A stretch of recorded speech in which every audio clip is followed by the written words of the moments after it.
sommet citoyen. Alors ensemble, nous allons poursuivre la dynamique de co-construction qui a eu lieu le 11 février dernier à l'occasion de l'étape handicap à l'INJA, l'Institut national des jeunes aveugles. Et donc nous allons discuter, échanger, débattre autour de 7 résolutions qui sont issues justement de cette étape handicap. Il y en avait, pour tout vous dire, à peu près 17 qui sont sur le site Idéal Citoyen, mais pour des mesures d'efficacité, on ne va pas, et de temps, on ne va pas discuter de ces 17 résolutions cet après-midi. Vous les retrouverez toutes sur le site et vous serez invités à les voter pour les résolutions que vous trouverez les plus pertinentes. Ce que je vous propose cet après-midi, c'est qu'on discute de 7 résolutions avec nos invités. On va débattre, on va évaluer la viabilité de chacune, la faisabilité, l'urgence, l'impact social, environnemental, démocratique, et peut-être essayer d'en classer 2 par personne qui seraient pour vous les plus importantes.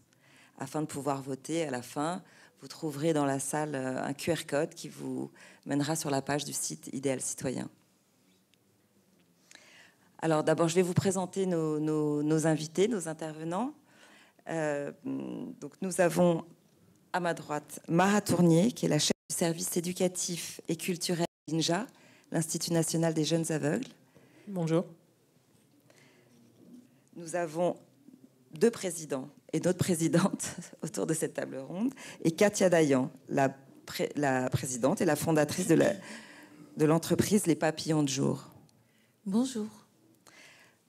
L'autre président, à ma gauche, Pierre Courillot, donc, qui est le président et fondateur du think tank Handicap, République et Société. Bonjour à toutes et tous.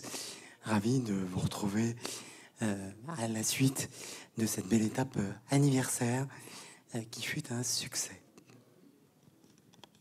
Ensuite, nous avons Monsieur Damien Caillot, qui est le président de l'association H-Up Entrepreneurs.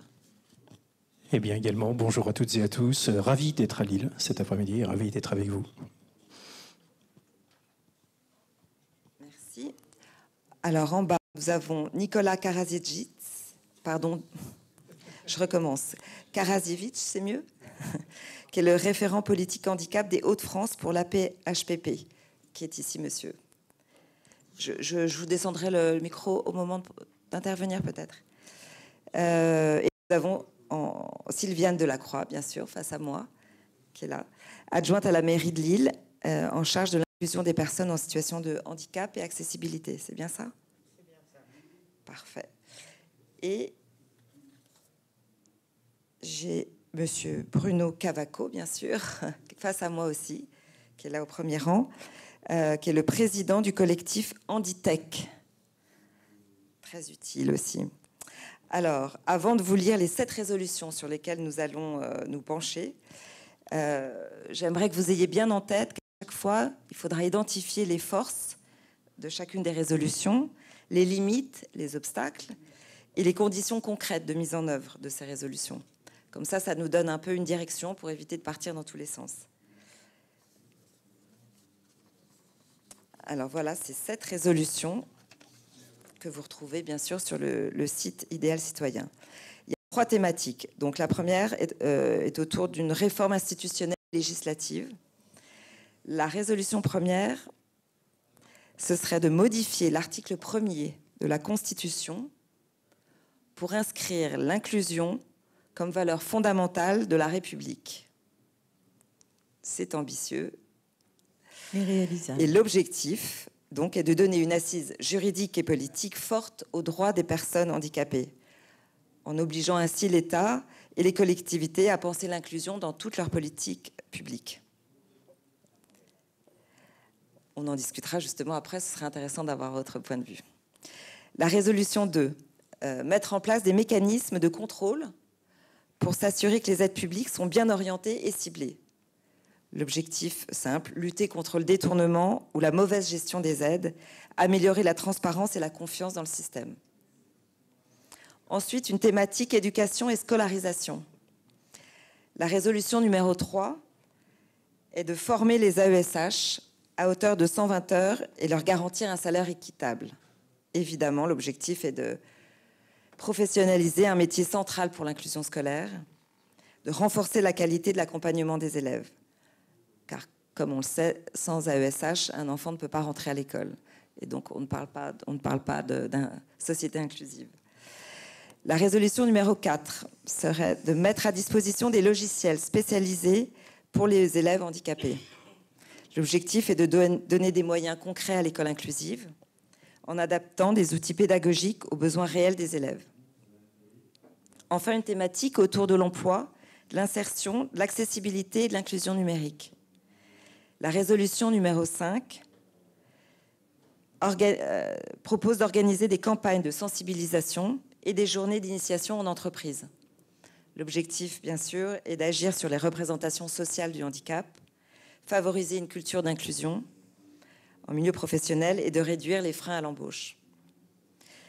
La résolution numéro 6 propose de créer un plan national pour l'inclusion des personnes en situation de handicap psychique. De faire connaître et donc de permettre à toutes les personnes malades dont le handicap est reconnu maintenant par la MDPH de pouvoir exercer son métier. La résolution numéro 7 est de rendre accessibles tous les sites internet et outils numériques de la fonction publique. L'objectif, bien sûr, de garantir l'accès aux services publics en ligne, condition essentielle pour l'égalité des droits dans une société numérisée. Donc voici les 7 résolutions sur lesquelles je vous propose de débattre, d'échanger, en pointant bien les forces, les limites, obstacles et les conditions concrètes de mise en œuvre. Alors, qui se lance pour peut-être... Alors, Katia Dayan, notre présidente, la résolution numéro 1. Qu'en pensez-vous? Alors déjà, je voulais vous dire merci d'être là et d'être venu à cette plénière. Tout d'abord, je voulais que vous sachiez que les papillons de jour sont des entreprises adaptées en France. Donc j'ai fondé des entreprises adaptées dans le domaine de la communication, les nouvelles technologies, l'high-tech, la digitalisation, la création graphique, le développement web, tout ce que peut réaliser une agence de com avec des personnes en situation de handicap, puisque être une entreprise adaptée, c'est avoir un statut d'entreprise adaptée. Nous avons un agrément d'État et nous sommes une entreprise, pas une association, une entreprise traditionnelle avec entre 50 et 80% de personnes en situation de handicap avec des compétences intellectuelles. Il y a 15 ans, j'ai monté ça pour avoir la possibilité d'expliquer que même si on a une situation de handicap, on peut trouver du travail, on peut rentrer dans une entreprise, on peut avoir le droit aussi à la reconversion professionnelle. Et ça, c'était important. Parler du handicap invisible, parler de maladies auto-immunes, il y a 15 ans, c'était encore très tabou. Et la deuxième chose, c'est que l'entreprise adaptée a le devoir de servir de passerelle vers l'emploi. Au bout de 15 ans, donc aujourd'hui il y en a 4, les papillons de jour sont un petit peu partout en France. Ça fonctionne bien, on est content, on a créé plus de 250 emplois. Mais aujourd'hui, on va parler de citoyenneté, on va parler de démocratie. Et on a vu que le sujet des jeunes était à l'honneur. Comment faire participer les jeunes aujourd'hui au développement de tous ces sujets sociétaux qui nous entourent. Alors nous, on fait beaucoup de campagnes de sensibilisation en entreprise, on intervient dans les écoles, on intervient dans les hôpitaux, on essaye de créer des outils aussi de sensibilisation, on crée des outils de formation, nous avons des modules qui sont dédiés pour cela, sur ces sujets, petites et moyennes entreprises. Et puis, je me suis rendu compte avec le temps que j'étais très sollicitée. On m'appelait beaucoup pour me dire écoutez, vous êtes dans la com, essayez de nous aider parce que je vais à l'école, j'essaye d'inscrire mon enfant et on me refuse l'inscription de mon enfant. Il n'y a pas d'AESH, il n'y a pas d'aide, ou alors le handicap est trop lourd, ou alors ceci, ou alors cela. En gros, aujourd'hui, il y a une loi, il y a des AESH. On va revenir sur cette résolution tout à l'heure. Voilà. Vous pourrez bien... d'accord. Est-ce qu'on n'enchaînerait pas plutôt directement maintenant sur les résolutions? Donc, avec toutes ces négativités, je pense qu'il est important de créer des résolutions, dont celle-ci. L'inclusion scolaire des élèves en situation de handicap. Et ça, c'est vraiment une proposition pour renforcer le rôle des AESH et améliorer l'intégration. Une proposition détaillée pour améliorer l'inclusion scolaire des élèves en situation de handicap. Les AESH sont essentiels pour l'inclusion scolaire des élèves en situation de handicap. Leur nombre d'heures est insuffisant, 60 heures par mois en moyenne. La formation des AESH, 60 heures, est beaucoup trop courte pour répondre aux besoins des élèves. L'inclusion scolaire n'est possible que si les AESH sont bien formés, surtout, et bien rémunérés. Les élèves en situation de handicap souffrent d'un manque de soutien constant et récurrent. Les conditions précaires découragent les professionnels, réduisant l'offre d'AESH disponible.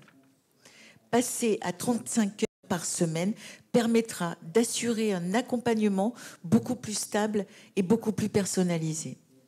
Les élèves auront un suivi constant et les AESH seront plus impliqués dans leur progression. Ce changement garantira une meilleure intégration des élèves en situation de handicap dans les classes. La formation actuelle des AESH est insuffisante, 60 heures, bien en dessous des besoins. Proposer une formation initiale de minimum 120 heures avec une formation continue obligatoire. Cela permettra aux AESH de mieux comprendre les besoins des élèves et d'adapter leurs méthodes pédagogiques. On comprend bien que cette résolution a pour vous que des forces et assez peu de limites, et c'est bien, on le comprend bien. Revaloriser les salaires des AESH, c'est très important, et garantir des contrats stables. Cela permettra d'attirer des professionnels aussi de qualité et de réduire le turnover qu'il y a actuellement en France. Un accompagnement plus constant et de meilleure qualité pour les élèves en situation de handicap est indispensable parce que les élèves en situation de handicap, c'est l'avenir de demain, ce sont les adultes de demain. Mettre en place un système de contrôle par les directeurs d'école, pour les directeurs d'école, cela garantira un accompagnement de qualité et permettra à l'État de recueillir des informations fiables sur le travail des AESH. Cela facilitera également l'évaluation et l'adaptation des politiques publiques en fonction des besoins réels. Je pense que c'est important. Merci. Je voudrais juste terminer. D'accord. Là, on parle de salaire. Passer les AESH à 35 heures par semaine entraînera un coût estimé de 1 612,80 € par mois et par AESH. Les investissements dans la formation et la revalorisation salariale amélioreront aussi la qualité de l'accompagnement et bénéfices à long terme, meilleure réussite scolaire des élèves, réduction des inégalités, stabilité professionnelle. Ensuite, vous aurez sur le site tout ce qui concerne la formation des AESH pour l'accompagnement des élèves en situation de handicap. Voilà, je pense, une résolution qui est indispensable pour notre avenir. Merci. Vous avez entièrement raison. Est-ce que quelqu'un parmi vous aussi veut s'exprimer sur cette résolution des AESH? Merci bien. Merci beaucoup. Et je vais me présenter. Donc, je suis Claire Catelin et je suis professeure d'économie-gestion dans un lycée. Oui. Donc, je connais bien du coup le monde scolaire, forcément. Et bien sûr, je fais partie aussi des enseignants volontaires pour faire la formation école inclusive dans l'Académie de Lille. Donc, je connais bien aussi le service et forcément le fonctionnement de l'Académie au niveau des AESH. Et aussi, parallèlement, je suis doctorante. Je fais une thèse sur l'impact du handicap sur le travailleur en droit social. Donc, je suis technicienne du droit. Je suis juriste spécialisée en droit du handicap. Donc, oui, alors, tout ça, c'est très bien. Je suis entièrement d'accord. Par contre, attention, l'AESH, c'est un des moyens d'intégrer, mais c'est pas le seul. Ah oui, je sais. C'est-à-dire qu'en fait, on pourrait mettre toutes les AESH du monde. Au bout d'un moment, si les professeurs sont pas volontaires, si les logiciels sont pas volontaires, c'est pas forcément un tout. Aussi, il y a aussi le fait qu'il ne faut pas confondre accompagnement et quelque part faire à la place de l'élève. Parce qu'il y a aussi des fois des parents qui demandent à tout prix des AESH, mais qui privent un peu leurs enfants aussi quelque part de développer leur propre autonomie. Et c'est quelque chose qui devient assez récurrent dans les établissements. Donc l'AESH, oui, il faut les revaloriser, c'est une évidence. Ce sont des gens qui fournissent quand même sur le terrain, même avec 60 heures de formation, qui fournissent parfois un travail assez exceptionnel, qui se forment toutes seules, qui sont des personnes extrêmement impliquées. Et ça, je suis pour qu'on les revalorise sans problème et qu'on renforce leur formation. C'est aussi des choses qui me paraissent évidentes. Par contre, attention, ce ne sera pas la solution magique. Parce que vraiment, il y a beaucoup d'angles morts dans ça. Et il faut aussi, parallèlement, c'est former les professeurs. Parce que c'est aussi un manque. Et je veux dire, par exemple, vous parliez des progressions. Je fais les progressions de l'AESH. L'AESH, elle ne fait pas la progression pédagogique. C'est le professeur qui doit adapter sa progression pédagogique par rapport aux besoins de l'élève. On appelle ça la différenciation. Et c'est quelque chose qui est imposé normalement à tous les professeurs. C'est-à-dire que nous sommes fonctionnaires. Nous ne choisissons pas les élèves qui arrivent. Il n'y a pas de lourdeur du handicap. C'est un argument qu'un normalement un fonctionnaire ne peut pas soulever. Vous ne diriez pas, bah non, je ne veux pas de cet enfant parce qu'il est noir. Ce serait totalement inadmissible et ce serait tout à fait normal que ce soit inadmissible. Mais on ne peut pas dire, je ne veux pas de cet élève parce qu'il est handicapé. Je sais que des professeurs le font, mais il faut quand même leur rappeler leur mission. Nous avons des missions de service public et dans notre mission, nous avons la mission de ne pas choisir nos élèves. Oui. Alors, je suis entièrement d'accord avec tout. Malheureusement, c'est ce qui se passe. Vous savez, dans la deuxième partie, vous avez soulevé un problème, évidemment, qu'on ne peut pas encadrer, que ce soit AESH ou pas. On ne peut pas encadrer une personne en situation de handicap ou un enfant en situation de handicap si nous ne maîtrisons pas le handicap. Et donc, la formation est indispensable. Donc, ça, déjà, c'est très important. C'est dans la deuxième partie que vous pourrez lire. Et la troisième chose, oui, vous avez raison, on n'a pas le droit de faire de discrimination. Et pourtant, il y en a énormément et de plus en plus. Donc, il va falloir commencer par quelque chose, en fait. Mais je vous rejoins complètement. Mais oui, effectivement, les professeurs... Vous savez combien d'heures ont les enseignants quand ils viennent enseignants pour le handicap? Moins de 4 heures. Sur la formation des enseignants, il y a moins de 4 heures. Je suis d'accord. Vous imaginez, dans le DU, entrer dans le métier, madame, dans le DU, il y a 4 heures. Une matinée. Elle est infiniment plus peu et par des gens qui ne sont pas compétents non plus pour faire cette formation. Et ce sont des profs qui ont eu un diapo... Ce sont des professeurs qui lisent un diapo rédigé par l'académie. Dire que c'est forcément insuffisant. Combien d'enseignants ne connaissent même pas ce que c'est que le handicap, en ont peur avant même qu'on produise le mot. Alors ça, c'est aussi un des moyens que je prêche beaucoup dans l'académie. Moi, je suis en situation de handicap, je sais que ça ne se voit pas, mais je suis handicapée à 14 ans et je suis professeure. Donc je veux dire, c'est aussi en passant par l'inclusion dans le milieu du professorat, par l'inclusion dans le milieu des AESH qu'on arrivera à une société inclusive. Et donc c'est ça aussi, vous savez, dans la fonction publique, je crois que chez les profs, on est moins de 2% à être en situation de handicap. C'est infiniment trop peu. Dans les entreprises privées, c'est 6%. Hein, c'est un minimum de 6%. Normalement, alors ça, on n'y est pas. 3,2, non, c'était 6. Hein. Avant 2020, c'était 6. Ah oui, l'obligation est 6. Ah oui, d'accord. Bon. En tout cas, dans la fonction publique, on n'est pas beaucoup. Donc, je peux vous dire, c'est compliqué. Et moi, par exemple, j'attends mes aménagements de poste depuis le 1er septembre 2023. Je suis quelqu'un de très patient, mais vraiment très patiente quand même. Donc voilà, c'est pour vous dire que je pense que l'inclusion, c'est aussi ça. Et vous voyez, on a une autre résolution, de mettre l'inclusion dans la Constitution. Moi, je suis toujours un petit peu gênée en tant que jury. Oui, mais en tout cas, voilà, l'inclusion, attention, voilà. Très rapidement, pour laisser la discussion se développer, je pense qu'il faut un volet aussi impliquant les collectivités par rapport au périscolaire et à l'extrascolaire, parce que si l'enfant ne peut pas rester à la demi-pension ou ne peut pas participer au moment extra et périscolaire, il y aurait un manque. Et donc là, il y a peut-être aussi une déclinaison à mettre sur le droit à la scolarité. Alors oui, deux choses. Effectivement, pour ceux qui ne me connaissent pas, puisque donc je suis Pierre Couriot, président de Handicap République et Société, qui est un réservoir d'idées et de prospectives dans les politiques publiques du handicap et de l'autonomie, fondé à la suite de la crise sanitaire Covid-19, avec une quinzaine d'experts français, tous engagés. Concernant donc cette question éducative, elle est éminemment complexe. Il faut d'abord rappeler une croissance exponentielle du nombre d'élèves en situation de handicap dans l'éducation nationale depuis 2017. De fait, on a un manque criant de formation, c'est évident. Toutefois, la formation ne peut à elle seule suffire.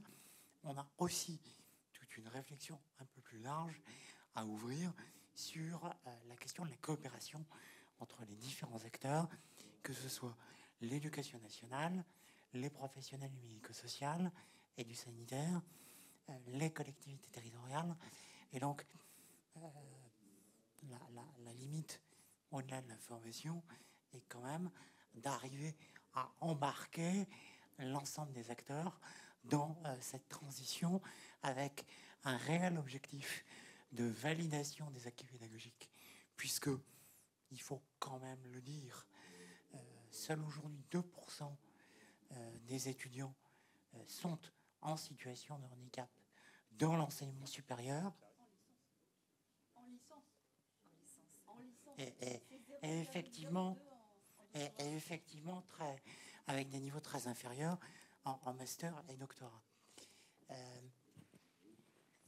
Et donc, il nous faut garder cet objectif d'insertion professionnelle et de construction du parcours.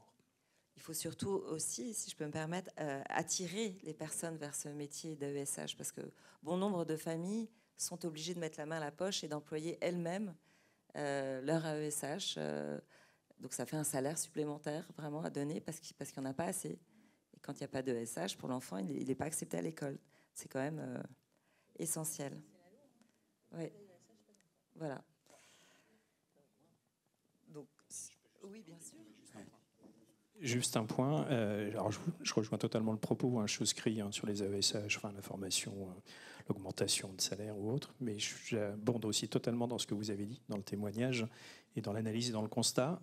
Je prends souvent comme exemple l'Italie, où l'Italie, dans les années 70, a décidé véritablement de mettre en place ce qu'on appelle l'école inclusive. Je ne parle pas l'italien, donc je ne sais pas comment ça se prononce en italien, donc épargnez-moi cela. Mais pour autant, quand ils ont pris cette décision-là, en fait, ils ne voulaient plus qu'il y ait d'enfants en structure fermée ou autre. Et donc, ils ont dit, OK, on va les accepter en école dite ordinaire, mais au-delà de les accepter en école dite ordinaire, ils ont dit, on va former l'ensemble du corps enseignant. L'ensemble du corps enseignant a été formé à minima, avec en plus de ça une certaine partie du corps enseignant qui a été formé sur des spécificités de handicap, par exemple du trouble autistique, du trouble du spectre autistique, ou autre. Et en fait, parce qu'on fait porter le chapeau très souvent aux AESH sur l'accompagnement, alors en tout, durant l'heure de cours, durant la récréation, durant l'après-récréation, avant, voilà, la cantine ou autre, tout porte sur les épaules de l'AESH, alors qu'en fait, au même titre que dans l'entreprise, si on veut qu'une politique handicap soit efficiente et efficace, il faut absolument qu'elle soit top-down, c'est-à-dire qu'il faut absolument qu'elle soit animée, habitée par l'équipe dirigeante et ensuite ça ruisselle. Alors, je suis désolé parce que ce mot a été employé, ça n'a peut-être pas toujours été approprié politiquement parlant, mais au-delà de ça, il faut absolument que cette politique ruisselle et que c'est exactement la même chose à l'école. C'est-à-dire que si aujourd'hui on a le ministre, la ministre de l'école qui puisse dire, de l'éducation nationale qui puisse dire, ben voilà ce que l'on va faire aujourd'hui, voilà comment on va former, comment on va éduquer, comment on va informer, voilà, parce qu'en fait le but, je le dis souvent, mais ça va sur d'autres champs et sur les autres aspects, mais si on veut que la mobilisation existe, il faut dénoncer. Il faut rendre visible, bien évidemment, l'invisible. Il faut plaider pour, et surtout, il faut exiger, en fait. Et aujourd'hui, dans ces étapes-là, dans tout ce que l'on fait, ça rentre dans le champ de l'école, mais ça rentre dans le champ de la citoyenneté ordinaire, classique, le monde de l'entreprise ou autre. Et si on ne passe pas par ces étapes-là, moi, à mon sens, on n'y arrivera jamais. Je me souviens, on ne va pas refaire la table ronde du 11 février à l'INJA, mais en fait, on s'aperçoit qu'en 20 ans, on a fait quelques avancées. Alors certes, on s'en félicite. Mais enfin, en 20 ans, on n'a quand même pas fait grand-chose. Si on regarde dans le rétroviseur, et je me dis, mais si toutes les lois qui sont faites et qui sont appliquées, quelles qu'elles soient, d'ailleurs, pas que sur le champ du handicap, mais si toutes les lois qui sont appliquées mettent 20 ans à porter leurs fruits, sachant que nous, elle ne porte pas encore ses fruits. On est encore au bourgeon, ou je ne sais quoi, dans l'illustration ou dans la métaphore. Si toutes les lois mettent 20 ans avant de récolter ce qui a été semé, c'est juste inenvisageable. Et comme vous le disiez, à aucun moment, quand on parle d'inclusion, c'est sur le champ du handicap, mais aussi sur les autres champs de la diversité, c'est aussi de se dire, mais comment on fait demain pour, entre guillemets, renverser la table et de se dire, mais stop, ok, maintenant on arrête, ce qui a été fait avant, on voit que ce n'est plus efficace, que ça a été totalement inefficace ou que partiellement, donc pour autant, maintenant, comment on fait pour structurer, pour avancer? Et moi, c'est ça la solution. Elle ne passe pas que par les AESH, bien évidemment, oui, mais aussi il faut que tout programme universitaire, quel qu'il soit, mais qu'on soit étudiant, qu'on se projette après sur le fait de devenir professeur ou autre, que l'on soit aussi, j'ai perdu le nom de la structure, quand on va être professeur des écoles ou autre, merci. Merci, le nom ne me revenait pas. Voilà, l'Institut national, voilà, merci beaucoup. Mais pour autant, c'est qu'en fait, qu'on ait vraiment ce choix-là et qu'on puisse se dire, c'est plus une option, en fait.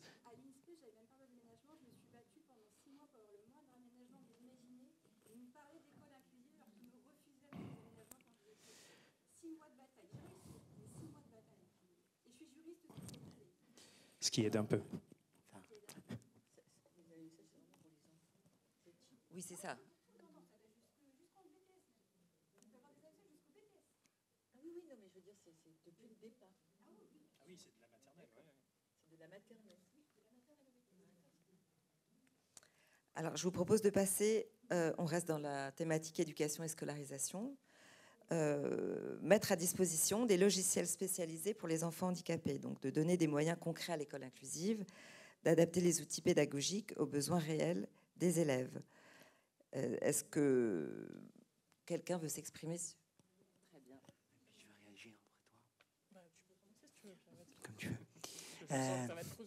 Non, mais effectivement, hein, il faut rappeler alors que c'est prévu aujourd'hui à date par la loi et qu'on a un problème d'exécution sur le sujet. C'est-à-dire que la lacune, elle n'est pas juridique ou réglementaire.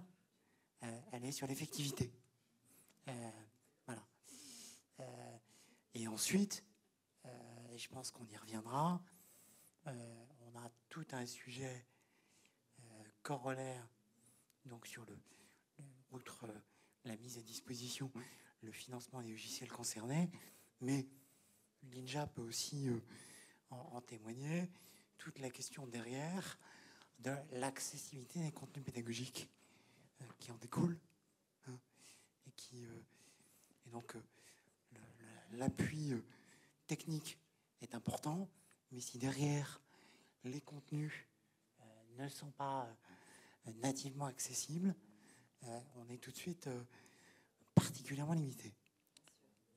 Je vais te rejoindre, Pierre, c'est vraiment nous ce qu'on constate à l'INJA, c'est qu'on récupère beaucoup de jeunes qui étaient en inclusion et qui, à l'arrivée du lycée, sont obligés de revenir en institut fermé, alors qu'ils s'en sortaient très bien d'inclusion parce que les logiciels et les adaptations ne sont plus adaptés, même avec des professeurs qui vont avoir de la motivation, de la volonté pour certains, ils vont se retrouver bloqués, surtout quand on arrive sur des spécificités, où là, il n'y a plus les logiciels du tout. Et on le retrouve aussi dans le supérieur. L'année dernière, on avait 2 jeunes qui voulaient rentrer en école d'ingénieur, et ça a été très compliqué pour eux, parce qu'aucun logiciel n'était prévu ni adapté. Donc nous, on a créé depuis 2 ans le campus, alors vraiment depuis 1 an, le campus au sein de l'INJA, qui est un campus d'innovation qui permet d'aller voir les personnes qui rédigent les logiciels, leur montrer que si on réfléchit l'inclusion du départ et pas après, c'est beaucoup plus simple. Mais on voit qu'il y a un énorme travail à faire pour ne serait-ce que sensibiliser. On essaye de le faire même sur des questions de handicap. Des fois, on se rend compte que les logiciels qui sont pensés ou même les sites internet ne sont pas réfléchis de façon inclusive. Et c'est tout ce travail-là qu'on essaye de faire en montrant aussi le potentiel de nos jeunes dans la sensibilisation, comment sensibiliser les équipes d'ingénieurs informatiques. Le jour, on rencontrait des ingénieurs informatiques en logiciel qui nous expliquaient qu'ils avaient 1h30 sur l'accessibilité dans tout leur parcours. On rejoint. Donc, à aucun moment, ça leur vient à l'esprit parce que c'est même pas quelque chose qu'on leur enseigne du départ. Et c'est la même chose pour, par exemple, Pronote, qui est le logiciel qui permet pour les notes, n'est pas accessible. Le site de l'éducation nationale n'est pas accessible. Donc on arrive à des absurdités qui font que l'inclusion devient impossible pour certains jeunes. Et au-delà de ça, ça limite aussi leur choix des possibles plus tard, parce qu'ils se retrouvent avec des choix d'orientation par défaut. Et il n'y a rien de pire qu'un choix d'orientation par défaut, parce qu'on ne va pas au bout. Pierrick, tu voulais ajouter quelque chose? Effectivement, on le constate. Ce que ça pointe en parallèle, c'est quand même le déficit d'intégration de la question de l'accessibilité dans l'ensemble des formations initiales, notamment dans le champ de l'enseignement supérieur. En effet, qu'il s'agisse de logiciels, de bâtis, de conception de produits, aujourd'hui, l'accessibilité est la 5e roue du carrosse. Alors, j'aimerais quand même qu'on reprenne l'ordre. Ah, bien sûr, allez-y. Juste un mot. Le 28 juin, donc dans très peu de temps, il y a l'application de la loi qui est celle que tous les sites Internet doivent être normalement accessibles ou autres. Alors, il y a 15 jours, on n'était qu'à 3% des sites Internet qui l'étaient. des administrations, enfin de l'administration, enfin de choses, enfin des grands groupes ou autres. C'est-à-dire qu'aujourd'hui, en effet, on fait le parallèle un peu parce qu'à un moment donné, ce qu'on rencontre quand on est étudiant ou collégien, lycéen ou étudiant, mais après dans la vie professionnelle, on est confronté en fait aux mêmes empêchements entre guillemets. Hein, c'est-à-dire qu'on a les mêmes obstacles que l'on peut rencontrer. À mon sens, ça rejoint le propos de tout à l'heure. C'est-à-dire que s'il n'y a pas une prise de conscience collective, c'est là, faut aussi qu'on soit plus ferme, nous, je dirais, les personnes en situation de handicap, à la tête de nos structures, dans nos mandats, dans nos mandats électoraux ou autres, c'est-à-dire de dire mais c'est plus négociable en fait, c'est plus une option. C'est maintenant, comme je disais tout à l'heure, c'est qu'il faut exiger en fait. C'est plus de dire oui, on attend. Mais oui, non, mais c'est de l'exiger. Mais non, mais je sais bien. Mais avec, je vais pas dire avec une arme à la main, parce que ce serait quand même mal choisi de prêter la bienveillance et de l'être avec une arme à la main. Mais vraiment d'être une force, en fait, véritablement, et qu'on ne puisse plus dire on attend ou on a une dérogation ou on a le choix. Aujourd'hui, tout à l'heure, dans ce que disait aussi Pierrick, c'est que dans le bâti, c'est exactement la même chose. Dans le bâti, la loi 2005, hein, si on la regarde bien et si vous l'avez lue entièrement, elle est plutôt bien faite, hein. La loi du 11 février, globalement, elle est plutôt pas trop mal faite. Elle répond à beaucoup de choses. Si cette loi-là était ne serait-ce qu'appliquée, je peux vous assurer qu'on ferait peut-être même pas cette table ronde cet après-midi. Alors justement, vous me tordez la perche pour le... On reviendra là-dessus. Justement, parlons de l'article 1er de la Constitution. Alors, qu'est-ce que vous en pensez? Oui, on va vous donner un micro. Justement, quelles sont les forces et les limites de cette proposition, de cette résolution? Bonjour à toutes et à tous. Alors, c'est très frustrant parce que je ne sais pas où regarder. Alors, ouais, mais c'est ça. Non, mais je sais bien, c'est parce que je ne voulais pas vous tourner le dos non plus. Alors, d'ailleurs... Super, merci. Alors moi, je suis Nicolas Karaziewicz. Alors j'ai plusieurs casquettes. Je suis entrepreneur. Je fais du conseil en stratégie diversité auprès des entreprises depuis une dizaine d'années maintenant. Je suis le correspondant Hauts-de-France de l'APHPP. C'est l'Association nationale pour la prise en compte du handicap dans les politiques publiques et privées. Donc on accompagne aussi un certain nombre de propositions comme celle dont on va parler dans un instant pour justement une meilleure prise en compte des attentes des personnes singulières. Moi, je le dis comme ça, plutôt qu'en situation de handicap, et je vous expliquerai pourquoi après. Accessoirement, j'ai des engagements politiques.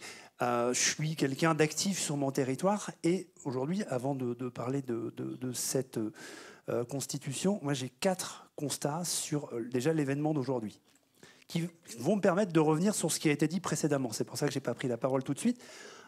Aujourd'hui... alors on est sur un événement lié au handicap. Je ne sais pas s'il y a des personnes sourdes ou malentendantes dans la salle. Est-ce que l'événement aujourd'hui est retranscrit, sous-titré ou en vélotipie? Première question. Deuxième question, j'ai vu qu'on avait un document sur la chaise. Non. Non. Oui, c'est non. Donc, voilà. Donc, on pourra se poser la question de l'inclusion, mais je vous expliquerai ma conception de l'inclusion et pourquoi ça ne fonctionne pas d'ailleurs. Deuxième constat, on a des documents aujourd'hui qui vous ont été remis, et vous avez bien de la chance, avec un QR code probablement, que je vous mets au défi, lorsque vous êtes non-voyant, d'aller scanner un QR code. Donc aujourd'hui, les supports de communication, moi qui travaille avec des acteurs de la culture sur ce sujet-là depuis 1 an, je peux vous dire que des solutions, on en a trouvé et ça fonctionne. Le troisième point, aujourd'hui, ça va être sur la formation des bénévoles, mais je suppose qu'ils ont été formés à l'accueil des publics en situation de handicap, même si j'ai eu du mal à trouver quelqu'un tout à l'heure, mais on y est arrivé quand même. Et puis le dernier point, aujourd'hui, qui est fondamental, c'est cette configuration de salle où on est sur une table ronde avec 7 intervenants, et vous avez 4 intervenants qui sont là, et nous qui sommes là. Je ne sais pas comment je dois l'interpréter. Je reviens sur ce que je vous disais autour de l'inclusion. Moi, aujourd'hui, ce qui me gêne dans cette notion d'inclusion, alors on est passé de l'intégration à l'inclusion. Sauf que l'inclusion, si vous revenez à l'étymologie du mot inclusion, elle implique forcément une notion d'exclusion. C'est exactement ce qui est en train de se passer aujourd'hui. Pourquoi? Parce qu'en France, on fonctionne en silo. On a des couches administratives interminables, et ça a été dit tout à l'heure dans l'éducation nationale, mais ça marche aussi dans d'autres secteurs. Et on ne pense pas aujourd'hui à la notion de transversalité, c'est-à-dire qu'aujourd'hui, un besoin spécifique pour une personne déficiente visuelle comme moi, eh bien, c'est un besoin spécifique qui va être compensé parfois pour une personne non francophone, pour une personne qui a des difficultés de lecture, et on n'est pas dans l'accessibilité, parce que l'accessibilité, elle est subjective dans le sens où il y a autant de personnes handicapées que de situations de handicap, et donc l'accessibilité aujourd'hui, au-delà de la norme, c'est une notion d'expérience, qu'elle soit client, utilisateur, citoyenne, etc. Et donc ce que je veux dire par là, c'est que finalement, on a mis une réglementation, et elle vaut ce qu'elle vaut, et elle mérite d'être là, même si elle n'est pas respectée par tout le monde, en tout cas, puisqu'il y a certains qui font très bien le boulot, même ici à Lille. Donc, tant qu'on parlera d'école inclusive, tant qu'on parlera d'inclusion, finalement, en fait, ça veut dire qu'à un moment donné, il y a des gens qui sont sur le bord de la route et qui doivent s'inclure dans la société, qui serait celle des non-handicapés. Vous voyez, si on change de paradigme, il y a plein de non-handicapés dans cette salle, et c'est très bien, parce que du coup, le vivre ensemble, c'est ça. Donc, pour répondre à la question de cette, j'allais dire, inscription de l'inclusion dans la Constitution, c'est une proposition de la PHPP, mais qui diffère légèrement, dans le sens où on parle plus, nous, d'accessibilité universelle, ou d'innovation inversée, ou de prise en compte de nos singularités. Et là, on sera dans une prise de conscience collective, et on ne sera pas en train de mettre en opposition les handicapés d'un côté et les non-handicapés de l'autre. Voilà. Je vous remercie. J'ai beaucoup parlé, mais... Non, mais je vous remercie. Est-ce que vous pensez, les uns les autres, qu'est-ce que vous pensez des conditions de mise en œuvre? Vous aviez tout à l'heure, vous êtes exprimé, vous aviez l'air de trouver ça un peu aberrant. En tant que juriste, oui, parce qu'au fait, on sait, je comprends la volonté de vouloir mettre des choses dans la Constitution, parce que c'est le sommet, la hiérarchie des normes, telle qu'on l'apprend, telle qu'Ankelsen l'a définie, on est d'accord. Mais attention, c'est pas parce que dans la Constitution que c'est forcément plus appliqué. On a la Charte de l'environnement dans la Constitution de 2005. Magnifique charte de l'environnement, elle n'est absolument pas appliquée. Même les tribunaux ne la reconnaissent que très peu.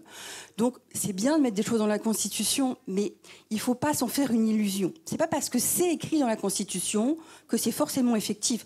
Égalité homme-femme, c'est dans la Constitution. Est-ce qu'on est vraiment à 100% d'égalité? Je ne pense pas. Donc ça peut aider. Je veux dire, forcément, ça cadre les choses, puisque c'est ce qui règle, en fait. La Constitution, c'est quoi? C'est le règlement de nos politiques. C'est les règles du jeu de nos hommes politiques. C'est comment ils votent les lois, pourquoi, comment est gérée une mairie, comment est gérée une collectivité. C'est ça la Constitution, c'est pas autre chose. C'est pas un truc magique, c'est pas une déclaration. Et on parlait de grands textes. Un grand texte qui n'est pas appliqué, pourtant ratifié régulièrement par la France, qui veut dire, selon l'article 55 de notre belle Constitution, que c'est un texte régulièrement ratifié vaut lieu de loi. La CIDPH, la Convention internationale du droit des personnes handicapées, qui a été signée par l'ONU en 2006, ratifiée en 2008, elle n'est pas appliquée. Il y a aussi plein de notions dans cette magnifique convention qui ne sont pas du tout utilisées. Par exemple, la notion de représentativité. Pourquoi nous sommes régulièrement condamnés? Alors, tout à l'heure, monsieur, il parlait, alors, vous voyez, il y a des gens qui ne montent pas sur zone, bon, c'est pas forcément très grave d'être assis là ou là. Par contre, moi, il y a quelque chose qui m'interroge, c'est que dans notre Constitution, il n'y a aucun gage de représentativité des personnes handicapées. Il y a combien de valides qui parlent pour les handicapés tout le temps?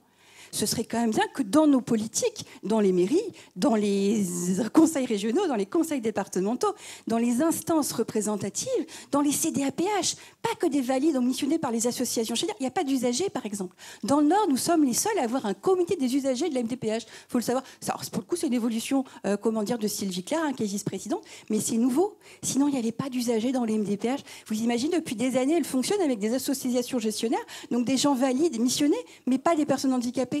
C'est quand même une aberration, je trouve. Donc si moi je voulais mettre quelque chose dans la Constitution, ce serait de changer la règle du jeu et d'imposer un minima, un quota de personnes handicapées dans les institutions. Mais ajouter le mot inclusion dans le premier article, je n'y crois pas beaucoup.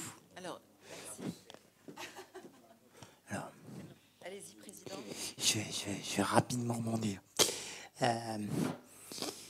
Effectivement, je crois qu'on a... Enfin, effectivement, le fait d'avoir une inscription constitutionnelle ne règle pas tout. En revanche, ça permet quand même juridiquement d'avoir des QPC qui sont remontés sur un certain nombre de situations. Ça, c'est le premier point. Deuxième point, quand vous regardez quand même ce qui se passe chez nos voisins. Vous allez aux États-Unis, vous avez l'Accessibility Disability Act qui est appliqué. Oui, mais enfin. Oui, non, mais qui l'était en tout cas jusqu'à peu. Jusqu'à janvier. Hein C'est bien la preuve que c'est dans la Constitution, mais que ça a été balayé d'un des plumes. C'est la preuve que c'est pas... Alors d'abord, on n'est pas aux États-Unis, ici on est en France déjà, on va parler français, on va parler ensemble, parce que c'est ensemble qu'on va travailler, qu'on va faire avancer les choses. Nous sommes ici tous et toutes confrontés au handicap chaque jour, visibles ou invisibles, et nous nous battons tous les jours pour avoir le même droit les uns que les autres et pour une égalité totale. Il faut commencer par quelque chose. Si on est là ce soir, c'est parce qu'on a fait ce constat que rien n'est forcément fait, que rien n'avance comme il devrait être, que les écrits ne sont pas toujours les actes, etc. Donc il faut bien commencer par quelque chose. Donc oui, vous avez raison, mademoiselle, et nous vous comprenons et vous nous comprenez. C'est juste qu'à un moment donné, en posant les choses, en expliquant les choses et en commençant par quelque chose, l'enfance, les écoles, les mentalités, peut-être effectivement ce mot inclusion. Oui, je sais qu'il n'y a rien qui bouge.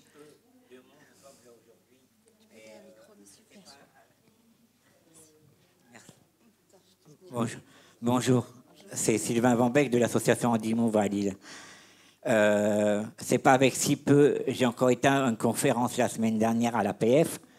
Soi-disant, on est tout représenté par ces organismes fonctionnaires comme a dit Claire, et ils rentrent dans une porte et ils nous ferment la porte derrière nous parce qu'ils ont peur de notre réaction et d'en prendre plein la figure. Bref, comme là aujourd'hui, je vois, on constate, c'est pas, vous dites, c'est ensemble qu'on doit réagir. Mais le problème des personnes handicapées reste tout le monde dans son coin.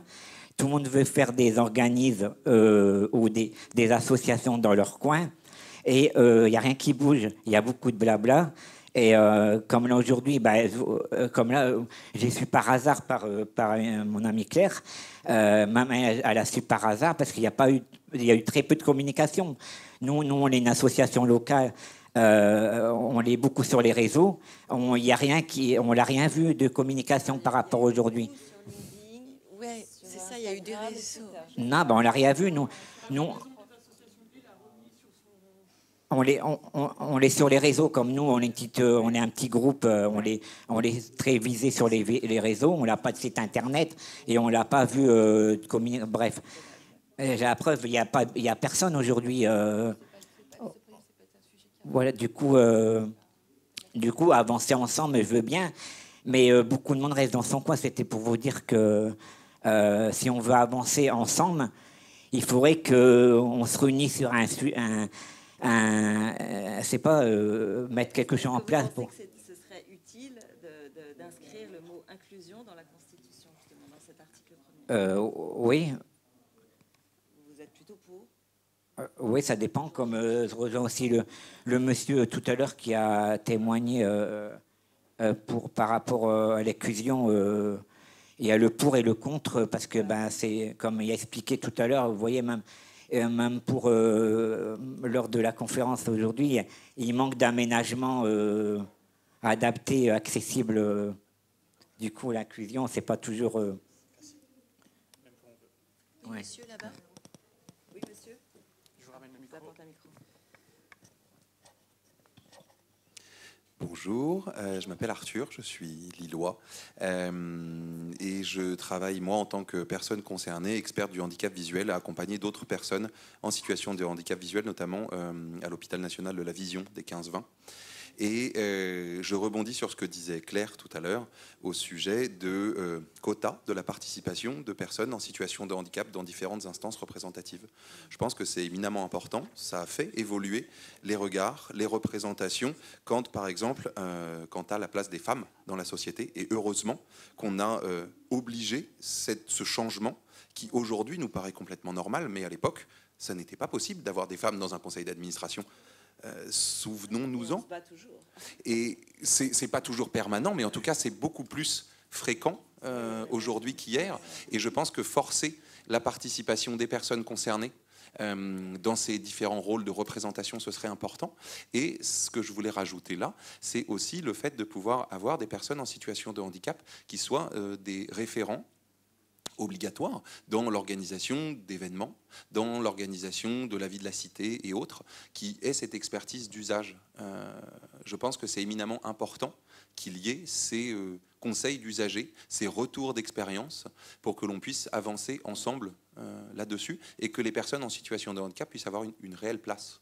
Maintenant, sur ce qui était proposé tout à l'heure, à savoir d'inscrire le mot inclusion ou accessibilité universelle, je pense que c'est important pour aussi marquer les esprits, renforcer d'un cran, mais vous le disiez à juste titre, le fait de noter dans la Constitution, au même titre que l'environnement, n'est pas forcément une garantie d'effectivité derrière.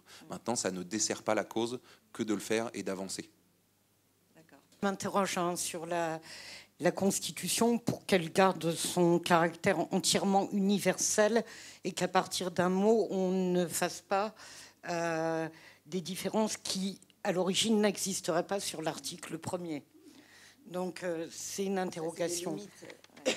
Sur l'ensemble des questions posées par rapport à la représentation de l'expertise d'usage, comme il est convenu d'appeler, dans les conseils municipaux, notamment à Lille, il y a des élus en situation de handicap qui ne souhaitent pas forcément le dire. Et donc, on revient sur toute la problématique pour laquelle, si on imagine des quotas, on a souhaité que seule la personne en situation de handicap soit en capacité de dire ou de ne pas dire, comme pour la reconnaissance travaillant handicapé. Donc, il faut qu'on ait en tête l'ensemble de ces problématiques. Après, sur un certain nombre d'éléments, on a la loi de 1975. Tous les décrets ne sont pas encore sortis de la loi de 1975. S'ils étaient tous sortis, ça nous aiderait. Tout à l'heure, tu évoquais les textes non appliqués, mais si on passe par la déclaration des droits de l'enfant, l'enfant en situation de handicap devrait avoir les outils pour sa scolarité, etc. Et si on prend donc les différentes lois qui ont été votées, beaucoup ont des intérêts. Mais à chaque fois qu'on fait le bilan, de nombreuses communes de la métropole, par exemple, n'ont pas la commission communale d'accessibilité, n'ont pas la commission d'accessibilité et confondent encore les deux commissions entre elles. Nous, voilà. Et donc, si on respecte la loi, les dossiers, que ce soit du grand événementiel ou des projets, doivent passer devant les commissions avec l'expertise d'usage, avec les représentations des associations. Je ne prendrai pas l'ensemble. Tout à l'heure était évoqué le taux de personnes en situation de handicap dans l'éducation nationale. À un moment donné, pour masquer le problème des chiffres, les AESH étaient considérés comme contribuant à ce taux, alors qu'elles ne sont pas des fonctionnaires de l'éducation nationale. Donc moi, je pense que la question de faire en sorte, parce que moi j'ai en tête 3 lois qui ne sont pas appliquées, 3. La loi sur les aires d'accueil des gens du voyage, la loi SRU et les lois handicap. Et ça dit quoi de la société ?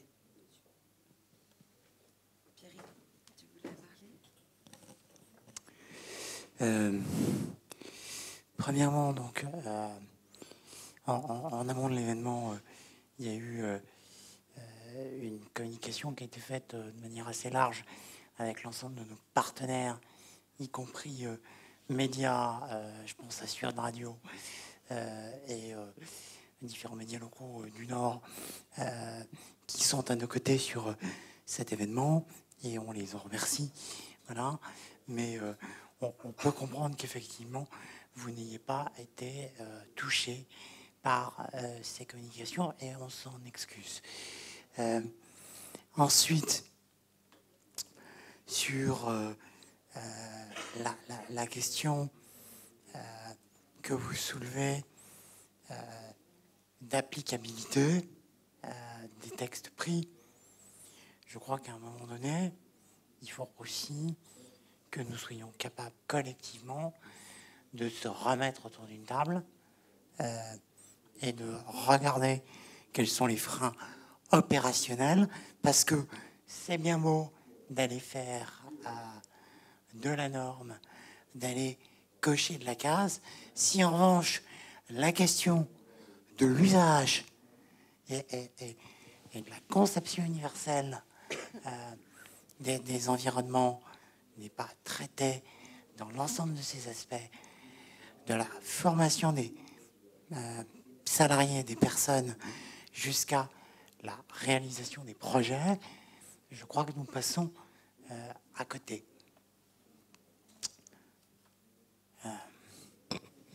Et donc, la dernière limite sur cette notion d'inclusion, c'est que juridiquement, elle est plus large que la seule question du handicap. Et à ce titre, si nous voulions avoir plus de probabilité de faire avancer le sujet avec une inscription constitutionnelle, l'enjeu d'accessibilité universelle me paraît être le mot. Ouais, juste en plus de ça, pour compléter un peu le propos de Pierrick, et j'abonde dans les interventions qui ont été faites, c'est aussi de me dire, le mot inclusion, je ne sais pas combien on est là, peut-être une vingtaine de personnes, je ne sais pas, je n'ai pas compté exactement. Je suis convaincu qu'on a chacune une définition du mot inclusion. C'est-à-dire que si je vous questionnais, je pense qu'on a tous et toutes une interprétation, parce que par rapport à déjà ce que l'on vit, déjà soi-même ou autre.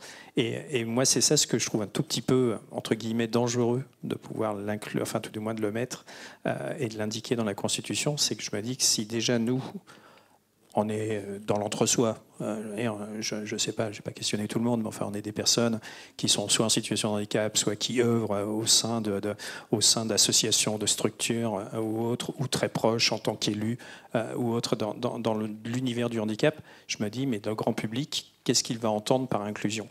Moi, j'aime reprendre souvent les mots de Charles Gardou. Charles Gardou est un anthropologue qui a sa fille aînée qui est en situation de handicap lourd et sévère, et qui est d'ailleurs le nouveau président du FIRA, qui est la Fondation pour l'innovation et la recherche auprès des personnes handicapées.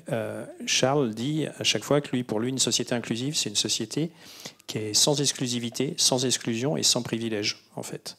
Et ce qu'aujourd'hui, on est en mesure, dans tout ce que l'on fait, dans tous nos actes du quotidien, comme nos décisions politiques, gouvernementales, à l'échelle locale, à l'échelle d'une métropole, d'un département, d'une région, et à l'échelle bien évidemment d'un pays. Est-ce qu'on est en mesure de pouvoir dire tout ce que l'on va faire, tout ce que l'on va agir, c'est sans exclusivité, sans exclusion et sans privilège? Je vous le dis d'ores et déjà, c'est bien évidemment que non, en fait. Et tant qu'on n'y arrivera pas, c'est là-dedans, enfin pour moi le côté dangereux, l'aspect, l'autre pan, parce que bien évidemment j'abonde dans le sens, moi, qu'on soit une société véritablement inclusive, bien évidemment que je suis pour ou autre à 200%, mais je me dis, quelle interprétation on va en faire derrière? Il ne faudrait pas qu'on ouvre une espèce de boîte de Pandore, parce que malheureusement, notre société est plus souvent à même d'ouvrir cette fameuse boîte de Pandore que d'essayer de la refermer. Et je me dis qu'on peut peut-être s'éviter quelques complications, peut-être en ne le mettant pas dans la Constitution, mais pour autant en œuvrant de la même manière, parce que le fait de l'avoir dans la Constitution, et moi je vous rejoins, Claire, votre prénom il me semble, moi je vous rejoins totalement, c'est que ça peut être dans la Constitution et pas appliqué, comme ça peut ne pas l'être, et qu'on applique bien évidemment tous ces aspects qu'on aura décidés, tout du moins sur tous les points et sur tous les items. Et bien de la même manière, exactement. Rayé par le gouvernement, enfin par le Parlement, pardon.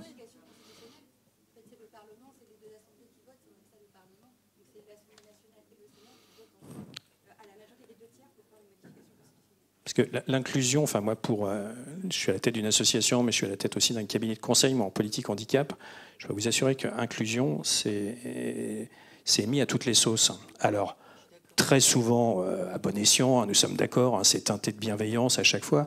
Mais alors l'inclusion, en voulez-vous, en voilà, on vous le met un peu partout. en se dédouanant quelque peu, en disant ben voilà, c'est inclusif, donc quelque part j'ai coché la case, donc je me dédouane un peu, enfin ou autre. Non mais je dis ça, je ne vais pas vous donner d'exemple parce que je suis pas là pour tirer à boulet rouge sur qui que ce soit, mais pour autant, il ne faut pas que ça devienne un peu le mot un peu fourre-tout. Dans lequel on y met le handicap, mais on peut y mettre aussi d'autres champs de la diversité, hein, d'ailleurs dans le terme inclusion. C'est juste moi le petit point de vigilance que j'aurais si ce mot-là venait à apparaître dans la Constitution. Alors, moi, je le rejoins vraiment, parce que les mots sont les mots, et je suis toujours en train de le répéter, et il faut faire très attention aux dérives et à l'abus. Tout ce que je sais, c'est que dans mon métier, depuis 15 ans, j'étais dans une entreprise ordinaire. Aujourd'hui, j'ai Papillon de jour. Et aujourd'hui, on intervient dans les entreprises pour faire de la formation, pour parler, pour discuter, pour sensibiliser. Et on voit bien que même dans les entreprises, des personnes qui sont... Moi, j'emploie le mot handicapé. Eh bien, elles se déclarent. Elles n'ont plus peur de se déclarer, parce que c'est pas parce qu'elles sont handicapées qu'elles sont pas bonnes, j'en sais rien, moi, standardistes. Elles sont... Enfin, je veux dire, pour moi, le handicap, c'est... Non, mais ça fait partie de notre ADN. Vous savez, dans la vie, on est bon, on n'est pas bon. Hein. Moi, demain, je cherche du travail, j'ai un CV, une fiche de poste, boum, démission, je suis bonne, je suis pas bonne. Après qu'on ait un diabète, une sclérose en plaques, un cancer ou autre chose, ou une maladie même visible, on est bon dans la vie ou on n'est pas bon. Ce que je sais, c'est que depuis un peu plus de 15 ans que je revendique et qu'on se tape tous et toutes ensemble, et je suis ravie d'avoir fait votre connaissance, vraiment, eh bien, je pense que les choses vont bouger. La loi, elle a été créée, ça fait 20 ans, ça commence un peu à bouger. On commence à voir des pubs, on commence à voir des trucs, mais malheureusement, c'est comme ça. C'est le sujet. Si j'avais une baguette magique pour faire changer les choses demain, je pense qu'on serait toutes et toutes ensemble pour le faire. Mais en attendant, c'est parce que vous venez, parce qu'on échange, parce qu'on discute, parce qu'on va buter sur un mot, parce qu'on ne veut pas de dérive, parce qu'on ne veut plus justement attendre trop longtemps. Alors on va construire peut-être que ça ne va pas changer pour nous, mais pour nos enfants, pour nos petits-enfants, pour l'avenir, pour le futur. Oui, il faut s'accrocher à ses rêves. Il faut construire, on est en pleine construction. Et je sais que ce n'est pas évident. Et croyez-le, je le sais bien. Vraiment, on est tous sur le terrain. Vraiment. Alors, comme l'argent est le nerf de la guerre, justement, aussi pour progresser dans cette thématique, qu'est-ce que vous pensez donc de la résolution numéro 2, qui est de mettre des mécanismes de contrôle pour s'assurer que les aides publiques, évidemment, sont bien orientées et utilisées? Là, on devrait être à peu près tous d'accord. Je pense que...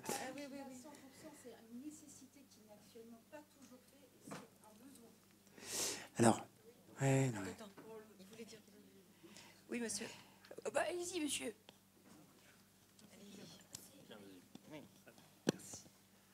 Sur ce point spécifique financier, parce que souvent, quand on va à la rencontre des entreprises, des collectivités, le nerf de la guerre, c'est le problème de l'argent, alors qu'aujourd'hui, de l'argent, parfois, on peut en trouver. Souvent, d'ailleurs, on peut en trouver quand on voit certains aménagements publics et ce qui est fait par certaines entreprises en matière de communication et de marketing. Donc, pour moi, l'argent, c'est un faux problème. C'est-à-dire qu'aujourd'hui, quand on veut organiser des événements internationaux ou des événements d'envergure qui, d'ailleurs, parfois ne sont pas accessibles, encore une fois, pour les raisons qu'on évoquait tout à l'heure, c'est-à-dire parfois de manque de prise en compte opérationnelle, au-delà des recommandations voilà, encore une fois, légales.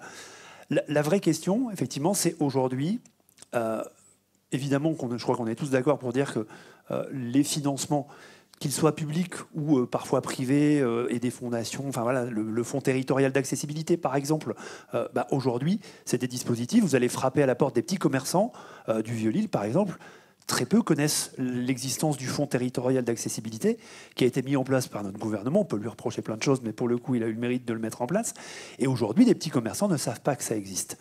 Donc il y a à la fois un besoin de contrôle et de se poser la question de qui contrôle la question de ces financements, parce que si on est mettre un technocrate de Bercy, je ne suis pas convaincu que ça fonctionne. Par contre, aujourd'hui, il y a des gens sur le terrain qu'ils soient en situation de handicap, concernés directement ou pas, parce que je reviens sur ce qui a été dit tout à l'heure, hein, on est 100% de la population française à être concernée par le handicap, et ce n'est pas seulement celles et ceux qui sont dans cette salle aujourd'hui.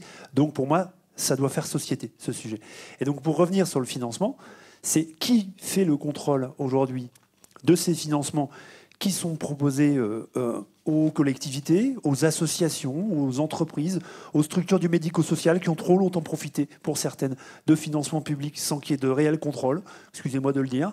Et donc, à un moment donné, c'est de se poser la question de ce qui a été dit tout à l'heure par Arthur et par vous, madame, de la représentativité aujourd'hui dans les institutions, dans la sphère politique, dans les sphères sociales, pour s'assurer que l'argent va bien aux principaux concernés et d'avoir une approche un peu vertueuse du sujet. Oui, merci. Pierrick ? Oui, alors, il y a deux choses. Premièrement, il faut qu'on ait une réflexion sur, au fond, est-ce que les dispositifs publics en place assurent la mission qui leur était assignée. Je pense qu'il faut qu'on soit capable de raisonner mission dans nos politiques publiques. Au-delà de ça, oui, quand il y a de la fraude et des abus, il faut évidemment sanctionner. Évidemment, il y a la question du non-recours à un certain nombre de dispositifs, du faire savoir, de l'aller vers, des solidarités à la source, qui doit aussi, dans le même temps, aller de concert.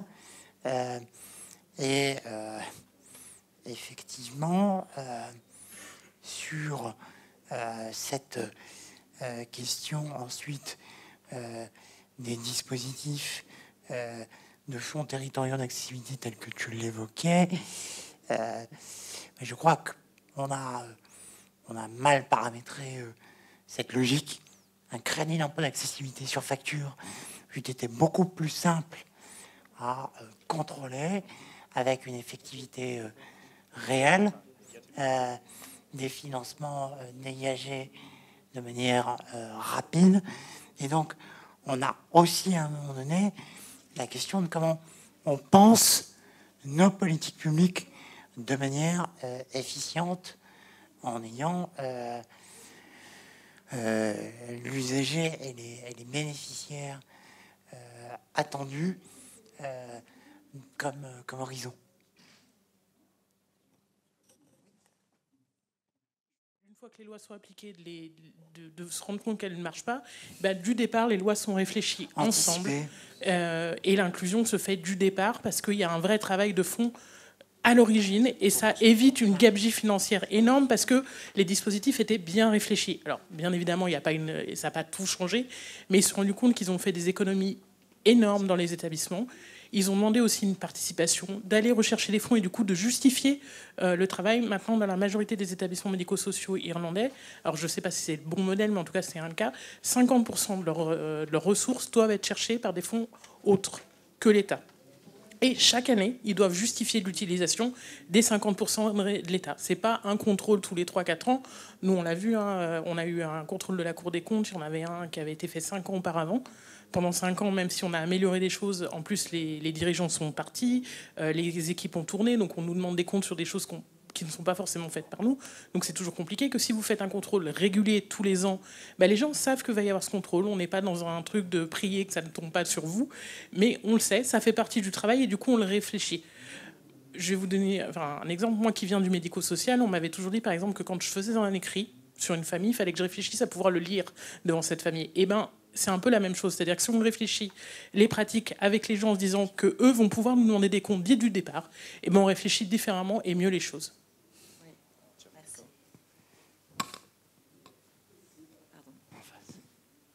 Totalement en phase. Merci. Merci. Je vous propose de passer... Ah, pardon, excusez-moi. Pardon. Ouais, pas besoin de micro, j'ai une grosse voix, il n'y a pas de souci. Bonjour à tous, moi je m'appelle Jérôme, donc je travaille pour un groupe pour aider les personnes en situation de handicap et Vitalliance dans la vie de tous les jours. Je pense que les personnes ont oublié beaucoup de choses, surtout la nouvelle génération comme la nôtre, l'ancienne est en train de l'oublier apparemment. C'est que vous voulez ajouter des mots alors que les mots existent déjà. Pourquoi mettre le mot inclusion alors que même dans notre société et notre pays qui fait la France, on a le mot égalité? Tout simplement l'égalité. Qu'est-ce qui fait une personne handicapée et une personne non handicapée? Rien. Nous sommes tous des êtres humains, de A à Z.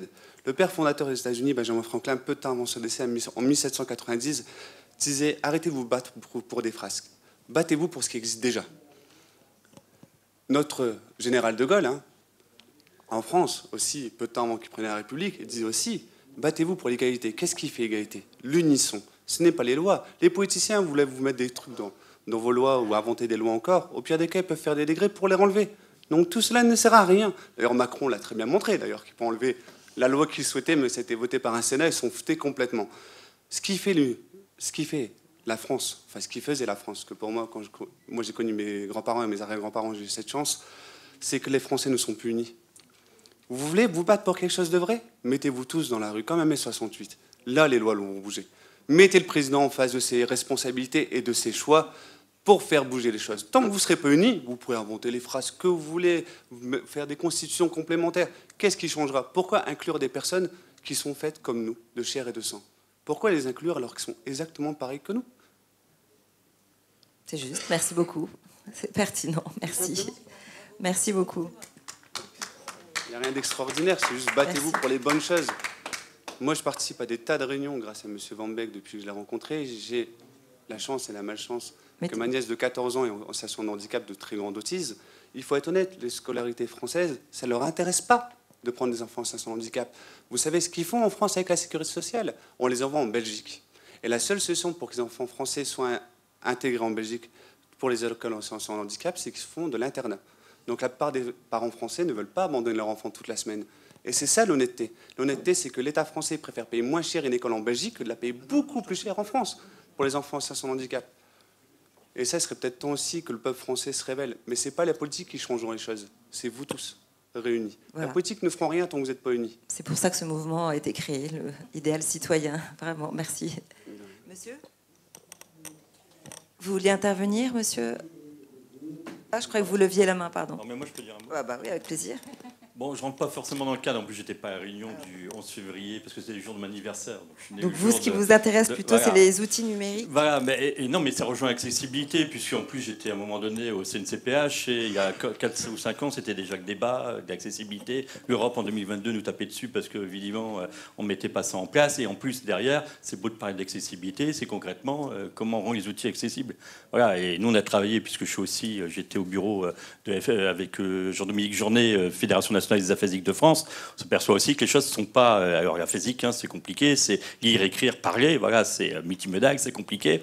Voilà, et on sortait tous des startups et les solutions comme ça d'en haut sur les aphasiques, sans parler sur l'usage utilisateur et des aphasiques. Et donc, voilà, donc effectivement, c'est bien aussi d'inscrire, donner une dynamique. Concrètement, qu'est-ce qu'on fait? Et moi, je suis parti d'un constat. Voilà, un jour, j'ai Dominique Gigot qui m'appelle. Elle me fait, elle avait été émue pour mon témoin, parce que je suis témoin aidant suite à l'AVC de ma compagne qui aujourd'hui est hémiplégique et aphasique. Et quand je suis allé à Paris devant 4 ministres, je lui ai dit la MDPH au degré zéro d'innovation technologique. Puisque moi, je suis pratique, voilà, je travaille, j'ai une personne handicapée chez moi, comment je fais pour la laisser tout seul à la maison? Comment elle peut utiliser des outils simplement pour utiliser sa tablette? Bon, c'est vrai que maintenant les iPhones, ça c'est quand même pratique. Voilà, mais comment on peut faire en sorte de faire évoluer un peu les choses et qu'il y ait un peu plus d'innovation? Et là, c'est là que j'ai eu l'idée, donc on a créé un collectif, c'était faire rencontrer le monde justement de handicap et le monde de l'innovation qui ne se connaissent pas forcément. En plus, une start-up pour innover dans ce domaine-là, je peux vous dire, c'est assez compliqué. C'est déjà compliqué dans la santé, mais c'est encore plus compliqué dans le monde de l'handicap. Donc c'était comment on crée une dynamique pour effectivement favoriser l'innovation par la personne handicapée, parce que si justement on veut un monde plus égalitaire, accessible, il faut aussi qu'on apporte les solutions. Et Dieu sait qu'en plus, les formes de handicap sont vraiment diverses et variées. Et là, c'est là que, à mon avis, et que j'essaye, nous, d'agir, c'est qu'effectivement, le collectif prend bien. On essaie même, il y a Toulouse, je me suis appuyé sur les French Tech, j'en ai fait une même à Lisbonne, on va même à l'international. Donc on voit effectivement, tout le monde veut faire de l'inclusion, voilà, où on pourrait parler d'égalité. Mais derrière, il faut utiliser ce qui existe déjà. C'est-à-dire, vous avez des dynamiques d'entrepreneurs. Je crois que monsieur, vous faites partie d'entrepreneurs, et d'ailleurs, on doit se voir, parce que je pense qu'on a des synergies à faire ensemble. Et derrière, vous avez des pôles d'excellence. Donc nous, modestement, voilà, parce que j'ai le ministère de handicap, il fait qu'est-ce que ça peut changer dans l'innovation. On a mis plein d'argent dans les cyberéconomies, on n'a pas vu beaucoup d'évolution, mais chez nous, on n'invente rien. On travaille avec les pôles d'excellence, on leur demande sur l'appel à projet, sur des hackathons, venez mettre la brique handicap, et sur la dynamique French Tech, venez faire des choses. Mais par contre, il y a peut-être besoin, comme il existe des programmes French Tech tremplin, d'avoir peut-être des programmes financiers qui aident justement aussi les startups à pouvoir entreprendre pour les personnes en situation de handicap. Et là, c'est des sujets. Et alors, ce qui est marrant, c'est qu'évidemment, on parlait du silo. Quand j'ai parlé de ça du ministère de l'Handicap, on me dit vous ne pouvez pas nous mettre en contact avec le ministère de l'Économie qui gère le programme French Tech. Mais je dis attendez, entre vous, vous ne parlez pas, quoi. Donc voilà, donc il y a tout un champ à faire évoluer. Et des fois, effectivement, les lois, c'est bien. Voilà, en plus, je suis un ancien élu aussi, donc je connais effectivement le système. Mais derrière, c'est comment un citoyen aussi, grâce à un collectif de citoyens, on arrive à faire bouger les choses. Et c'est pas à partir de la base, voilà, qu'on porte un peu le changement. Et le changement aussi, effectivement, c'est dans les petits publics, mais ça peut être dans des mouvements qui existent déjà, et on vient colorer pour qu'effectivement on prenne vraiment ce sujet de l'handicap, voilà, et dans l'innovation. Et l'handicap dans l'innovation, c'est pas que l'innovation technologique, elle peut être sociale, c'est aussi comment aussi on amène, parce que je pense que dans les métiers du numérique, on peut avoir de la place pour des personnes en situation de handicap. Alors, plus tard, j'entends qu'on tape sur Appel France Handicap, qui est en plus un partenaire, nous, du collectif, on l'a créé avec eux. Mais si vous avez, par exemple, l'école de drone à Liévin, vous allez voir des tétraplégiques qui savent utiliser des drones comme nous, on ne sera jamais l'utiliser. Et du coup, pour moi, qui sont employables, parce qu'il y a des métiers aussi nouveaux qui arrivent, voilà, et ça montre bien qu'effectivement, grâce à l'innovation, grâce à la technologie, on peut aussi faciliter de l'insertion aussi pour des personnes handicap. Et je veux dire qu'aujourd'hui, même le sujet maintenant qui devient principal, et d'ailleurs, j'en fais un petit coup de pub, mais on va faire à rentrer au siège de la région un gros événement qui va être IA et handicap. Donc on va le voir sous le prisme de la santé, et on va le voir sur le prisme aussi de l'emploi, parce qu'aujourd'hui, le gros combat qu'on doit mener, c'est justement l'arrivée de l'IA, qu'on commence à utiliser tous. Voilà, on commence par des starter packs, on fait des petits personnages. Après, on commence à dire, tiens, il va peut-être me faire mon texte, ou il va me corriger mon texte. Puis après, voilà, on sent très bien que c'est une révolution, c'est une rupture technologique.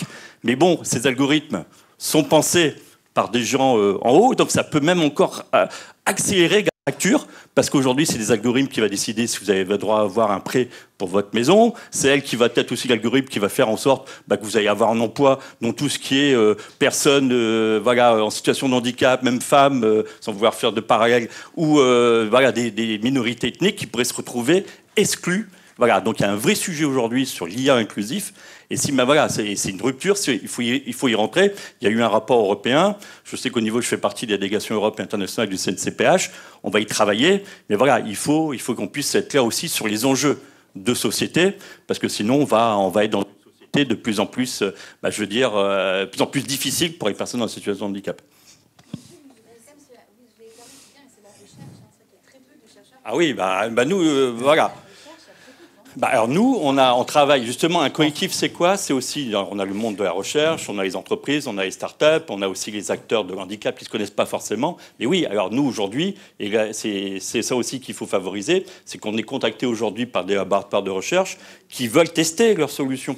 Donc voilà, nous, on essaye de mettre en relation, parce qu'il y a des chercheurs, il y a des belles, voilà, il y a des belles pépites aussi là-dedans, voilà, mais on peut y arriver que si effectivement les utilisateurs et les chercheurs et les porteurs de projets puissent se rencontrer.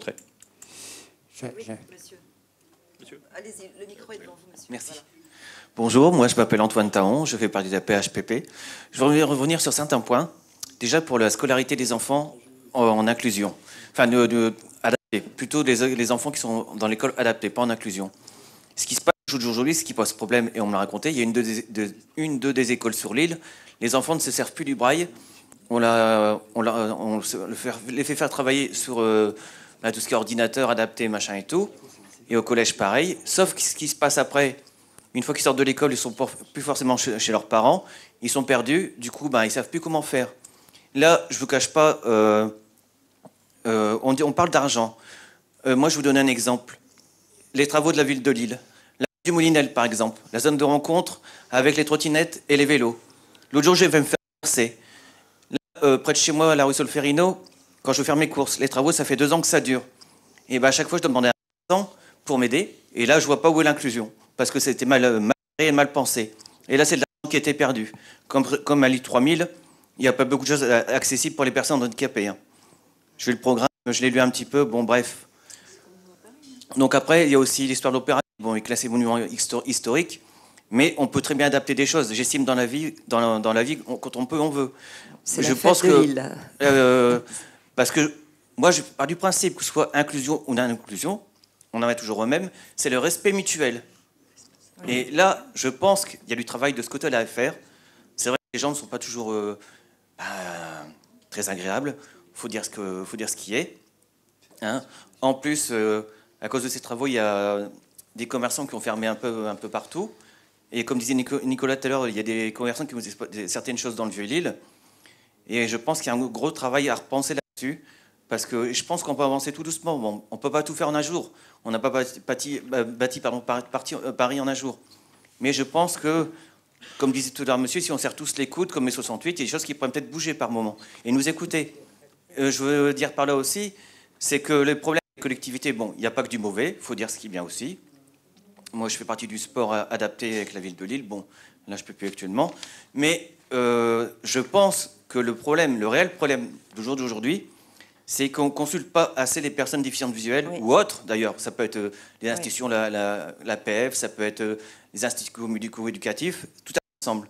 Et là, il y aurait un sacré travail à faire de groupe, et là, plus avancer avec tout le monde, et cheminer. Voilà. Merci, monsieur. Alors justement, sur l'inclusion numérique, est-ce que c'est la 7e résolution ? Vous vouliez, pardon, je voudrais répondre sur tout ce qui touche la ville. Lille, c'est vrai. Monsieur Taon, bonne fête. On se connaît bien.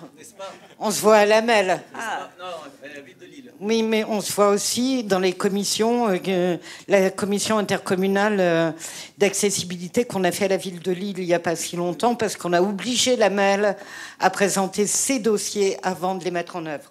Donc sur la voirie, et sur le reste d'ailleurs, parce que moi c'est ma demande, déposer plainte.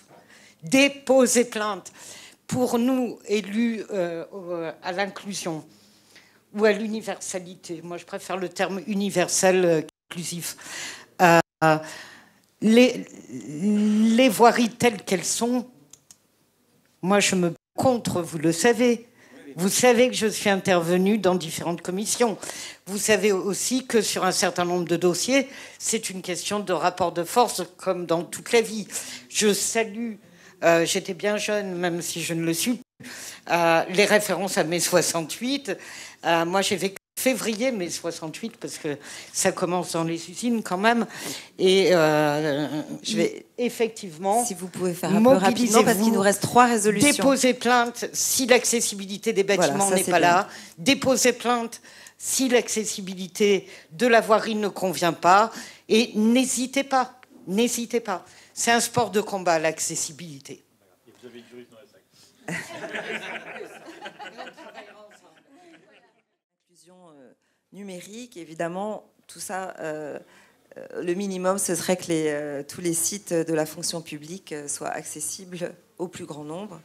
Donc là, je pense que tout le monde est d'accord aussi qu'il n'y a pas de limite et ça devrait déjà être fait, comme monsieur... Le site le plus moderne du monde, totalement inaccessible, c'est merveilleux. C'est un outil merveilleux, il faudra aller voir les visuels. D'accord, oui, c'est ça. Oui, on peut faire une liste. Ça s'appelle. Allez voir, c'est ça. e-prof.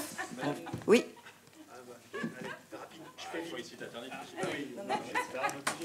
E-prof dans le micro là. Voilà, c'est bon. Ah bah. Ouais. Ah bah oui, on en avait un là. Sur l'accessibilité numérique. Alors, il y a des directives, on le sait, il y en aura une prochainement dans le public, dans le privé. On sait qu'il y a cette obligation. Ce que je disais tout à l'heure en off avec mes 2 voisins, c'est qu'aujourd'hui, on est en capacité de dire on veut interdire les réseaux sociaux pour les enfants de moins de 15 ans, ce qui est une très bonne chose. Enfin, c'est subjectif, mais bon. On est en capacité... On n'est pas sûr que ce soit possible. Non, mais et puis on est en capacité d'interdire certains sites Internet aujourd'hui qui feraient la propagande de tel ou tel sujet. Pourquoi aujourd'hui on n'a pas cet aplomb de dire le site n'est pas RG2A, et alors là en plus je parle que de la contrainte technique, je ne parle pas d'expérience d'usage.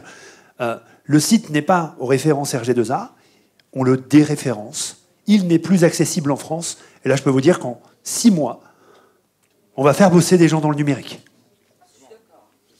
Ah oui, c'est pas mal, effectivement. Et en fait, la loi contraignante, c'est ce qui fait que la loi est effective. Il faut la rendre contraignante. Par exemple, le taux d'emploi des 6%, ça a été quelque chose de contraignant. Si on ne met aucune contrainte, bon, alors toutes les belles lois. Mais il faut mettre des contraintes. C'est une bonne idée de déréférencer les sites, effectivement. C'est ça. Après, on peut toujours arriver à contourner, évidemment. On arrivera toujours. Enfin, en France, voilà, on aime bien trouver d'abord le petit truc qui va nous permettre d'aller contourner. Mais je pense qu'effectivement, aujourd'hui, le signal fort de dire le site de Auchan, pour ne prendre que cet exemple-là, parce que c'est de la région, n'est pas accessible, eh ben on le déréférence. Je peux vous assurer que les gens de chez Mullier vont bosser, parce qu'aujourd'hui, les exemples d'accessibilité numérique, ils sont où? Ils sont aux États-Unis, parce que pendant des années, ils ont bossé. Là, c'est un peu plus compliqué, mais ils bossent là-dessus. Ouais, et on a plein d'exemples. Bah, très bonne idée. Alors, je vous propose, il nous reste 2 résolutions, et après, on fera un espèce de classement pour voir lesquelles sont les plus fortes pour vous tous. Donc, organiser des campagnes de sensibilisation et des journées d'initiation en entreprise. Donc là, c'est vraiment agir sur les représentations sociales. Et dans les écoles. Favoriser une culture d'inclusion en milieu professionnel. Oui, je Alors, vous écoute. je commence et je vais vite, comme Oui. ça après je libère le micro. Moi, je dirais en entreprise et dans les écoles, parce que Madame l'a dit à juste titre. Les élèves d'aujourd'hui, c'est les salariés et les chefs d'entreprise de demain. C'est-à-dire que nos petits citoyens aujourd'hui, on les sensibilise à la laïcité, à l'environnement, avec parfois plus ou moins de succès, mais en tout cas, c'est quelque chose qu'on fait. Si on avait une demi-journée de sensibilisation, ne serait-ce que ça par an, dans les écoles, où on met les gamins en situation, on les met dans le noir, on les met dans un fauteuil. Ça fonctionne, on l'a fait avec Antoine, on l'a fait dans des collèges privés à Armentières. Je sais que certaines collectivités le font à Lille, c'est le cas. Le problème là-dessus, qui est un autre sujet qu'il faut se poser, c'est l'autonomie financière des personnes handicapées. C'est-à-dire qu'on fait bosser dans des associations, dans certaines associations représentatives, des personnes à l'œil, sans mauvais jeu de mots, et à un moment donné, ça suffit. Moi, je suis chef d'entreprise. Donc oui, évidemment, pour aller dans une école, j'ai besoin d'une facture. Alors, c'est compliqué de bosser dans l'éducation nationale, de toute façon, tout court. Oui. Mais aujourd'hui, quand je bosse avec un client, je lui envoie une facture. Le handicap, c'est pas simplement c'est pas ce côté misérabiliste. C'est non, mais on va vous faire venir. Déjà, vous avez de la chance en plus. On vous paye votre train. Non, à un moment donné, c'est la moindre des choses. Et je pense que la shop abondera en ce sens. Sur la sensibilisation en entreprise. Effectivement, d'une part, l'expertise des personnes concernées a de la valeur, il faut le rappeler. Oui, c'est important de former, mais derrière, ça ne suffit pas. Il faut que cette formation soit suivie d'un changement des comportements, des pratiques, pour que les actes suivent. Maintenant, je crois qu'au vu du timing serré, il faut qu'on enchaîne sur la résolution suivante. Oui, bien sûr. Oui, parce que est-ce qu'il y a des limites? Est-ce que vous pensez que ces périodes d'inclusion dans les entreprises seraient bien vues, acceptées? Est-ce que ce serait vraiment efficace? Je vais juste parler d'un dispositif que nous, on utilise de plus en plus, le DOD, oui. Je sais que c'est pas un outil qui est fabuleux et qui a eu pour beaucoup d'entreprises un côté de poudre aux yeux. On coche la fameuse case, on a fait. Néanmoins, nous, on a vu que quand on s'en sert comme outil, en prenant ce qu'il y a de positif dans cet outil et de mettre des jeunes en stage, nous, on a mis cette année, ça fait 3 ans, quand je suis arrivée, il y a 3 ans, on mettait 2 à 3 jeunes en stage en DOD. Maintenant, on en met plus de 45 sur cette journée. Ça demande une logistique énorme parce que nous, c'est que des déficients visuels. Donc, faire partir le même jour 45 jeunes déficients visuels dans Paris, je vous cache pas que c'est une journée pour laquelle je suis pendant... Voilà. Mais néanmoins, on se rend compte que sur ces 45 jeunes-là, beaucoup étaient en seconde, donc ils ont les 2 semaines là, de stage.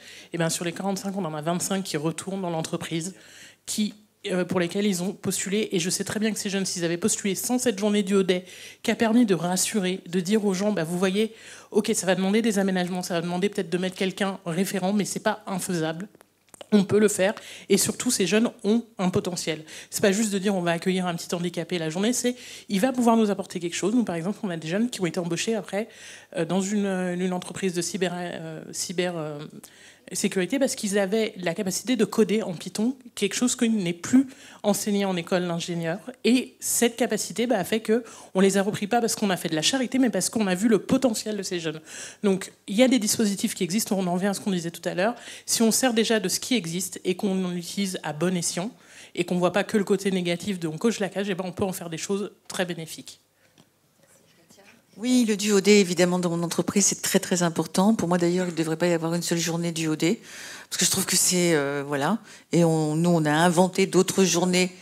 Non, mais on a vraiment inventé au Papillon d'autres journées pour accueillir des jeunes en situation de handicap.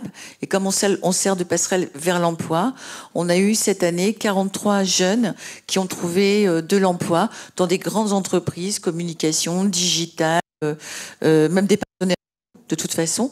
Donc oui, effectivement, on se sert de ces outils qu'on nous a donnés, qu'on nous a mis en place. Alors une fois l'an, ou c'est comme la journée européenne, la SEPH, pour nous c'est toute l'année, c'est pas seulement cette semaine-là. Donc oui, on se sert de ces outils à bon escient, intelligemment, avec tous nos partenaires, tous nos collaborateurs, toutes nos collaboratrices qui fonctionnent, et on essaie, je vous dis, comme je vous ai dit, de faire avancer les choses à notre niveau, avec les moyens qu'on nous donne. Et alors, oui, bien sûr. Par la résolution. En fait, dans les entreprises, alors là, je reprends ma casquette avec le cabinet que je dirige, où en fait, on met en place ces politiques handicap, on les optimise dans des grands groupes, dans des ETI, dans des plus petites sociétés. En fait, on s'aperçoit que toutes les actions que l'on met en place, très souvent, on sensibilise déjà des personnes qui l'étaient. Enfin, voilà. C'est-à-dire que quand on part du postulat du volontariat dans le monde de l'entreprise, c'est souvent des personnes qui sont soit concernées directement, soit indirectement par le handicap. Donc, quelque part, alors, ça ne veut pas dire que le travail est mal fait et qu'il n'y a pas un résultat, pas de succès. Mais pour autant, on se dit, mais comment aller chercher? Alors, je vous rassure, je n'ai rien contre le prénom et je n'ai rien contre le métier. Mais Jacqueline de la comptabilité, qui est peut-être, elle, en situation de handicap, avec un handicap invisible, qui n'en a parlé à personne dans son environnement de travail ou autre, qui, pour des raisons d'effet miroir ou autre, ne souhaite pas venir à ce type d'action de sensibilisation, quelle qu'elle soit. Et je te rejoins, Nicolas, bien évidemment que la sensibilisation par la ressemblance, j'y adhère à 200%. Mais pour autant, c'est comment on va faire pour aller la toucher, en fait, cette personne-là. Et en fait, nous, on s'aperçoit que les entreprises qu'on accompagne, et pour celles qui sont les plus efficaces en termes de résultats, en termes de politique handicap, sont celles qui l'ont rendu obligatoire. Alors, pas la sensibilisation, mais la formation. C'est-à-dire qu'à aujourd'hui, c'est plus une option. C'est-à-dire que les entreprises, nous, quand on accompagne, elles disent, ben voilà, à un moment donné, vous êtes manager, eh bien, il y a une formation de 3 heures qui est à faire. Alors, tu peux peut-être pas la faire durant cet après-midi-là parce que, je sais pas, il y a un agenda ou autre. Néanmoins, il faut que dans les 3 mois ou autre, et on a même, nous, une entreprise cliente qui l'a assujettie à des CP, en fait, à des jours de congés, des congés supplémentaires qui peuvent être alloués si la personne fait, bien évidemment. Vous vous doutez bien que c'est pas l'inverse ou autre. Et donc ça, c'est hyper important de l'avoir à l'esprit.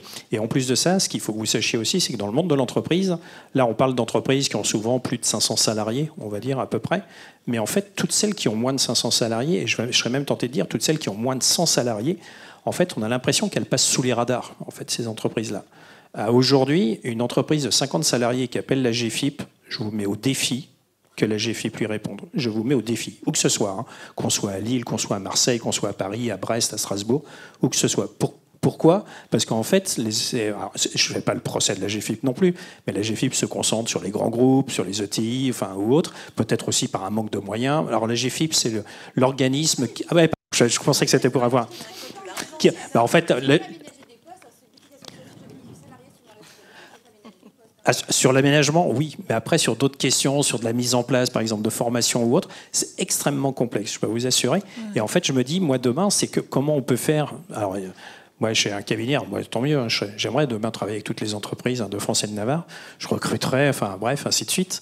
Bon, ça se passe déjà bien, mais pour autant. Mais ce que je veux dire par là, c'est que comment on va toucher aussi l'entreprise qui passe, par exemple, le cap là, des fameux 20 salariés.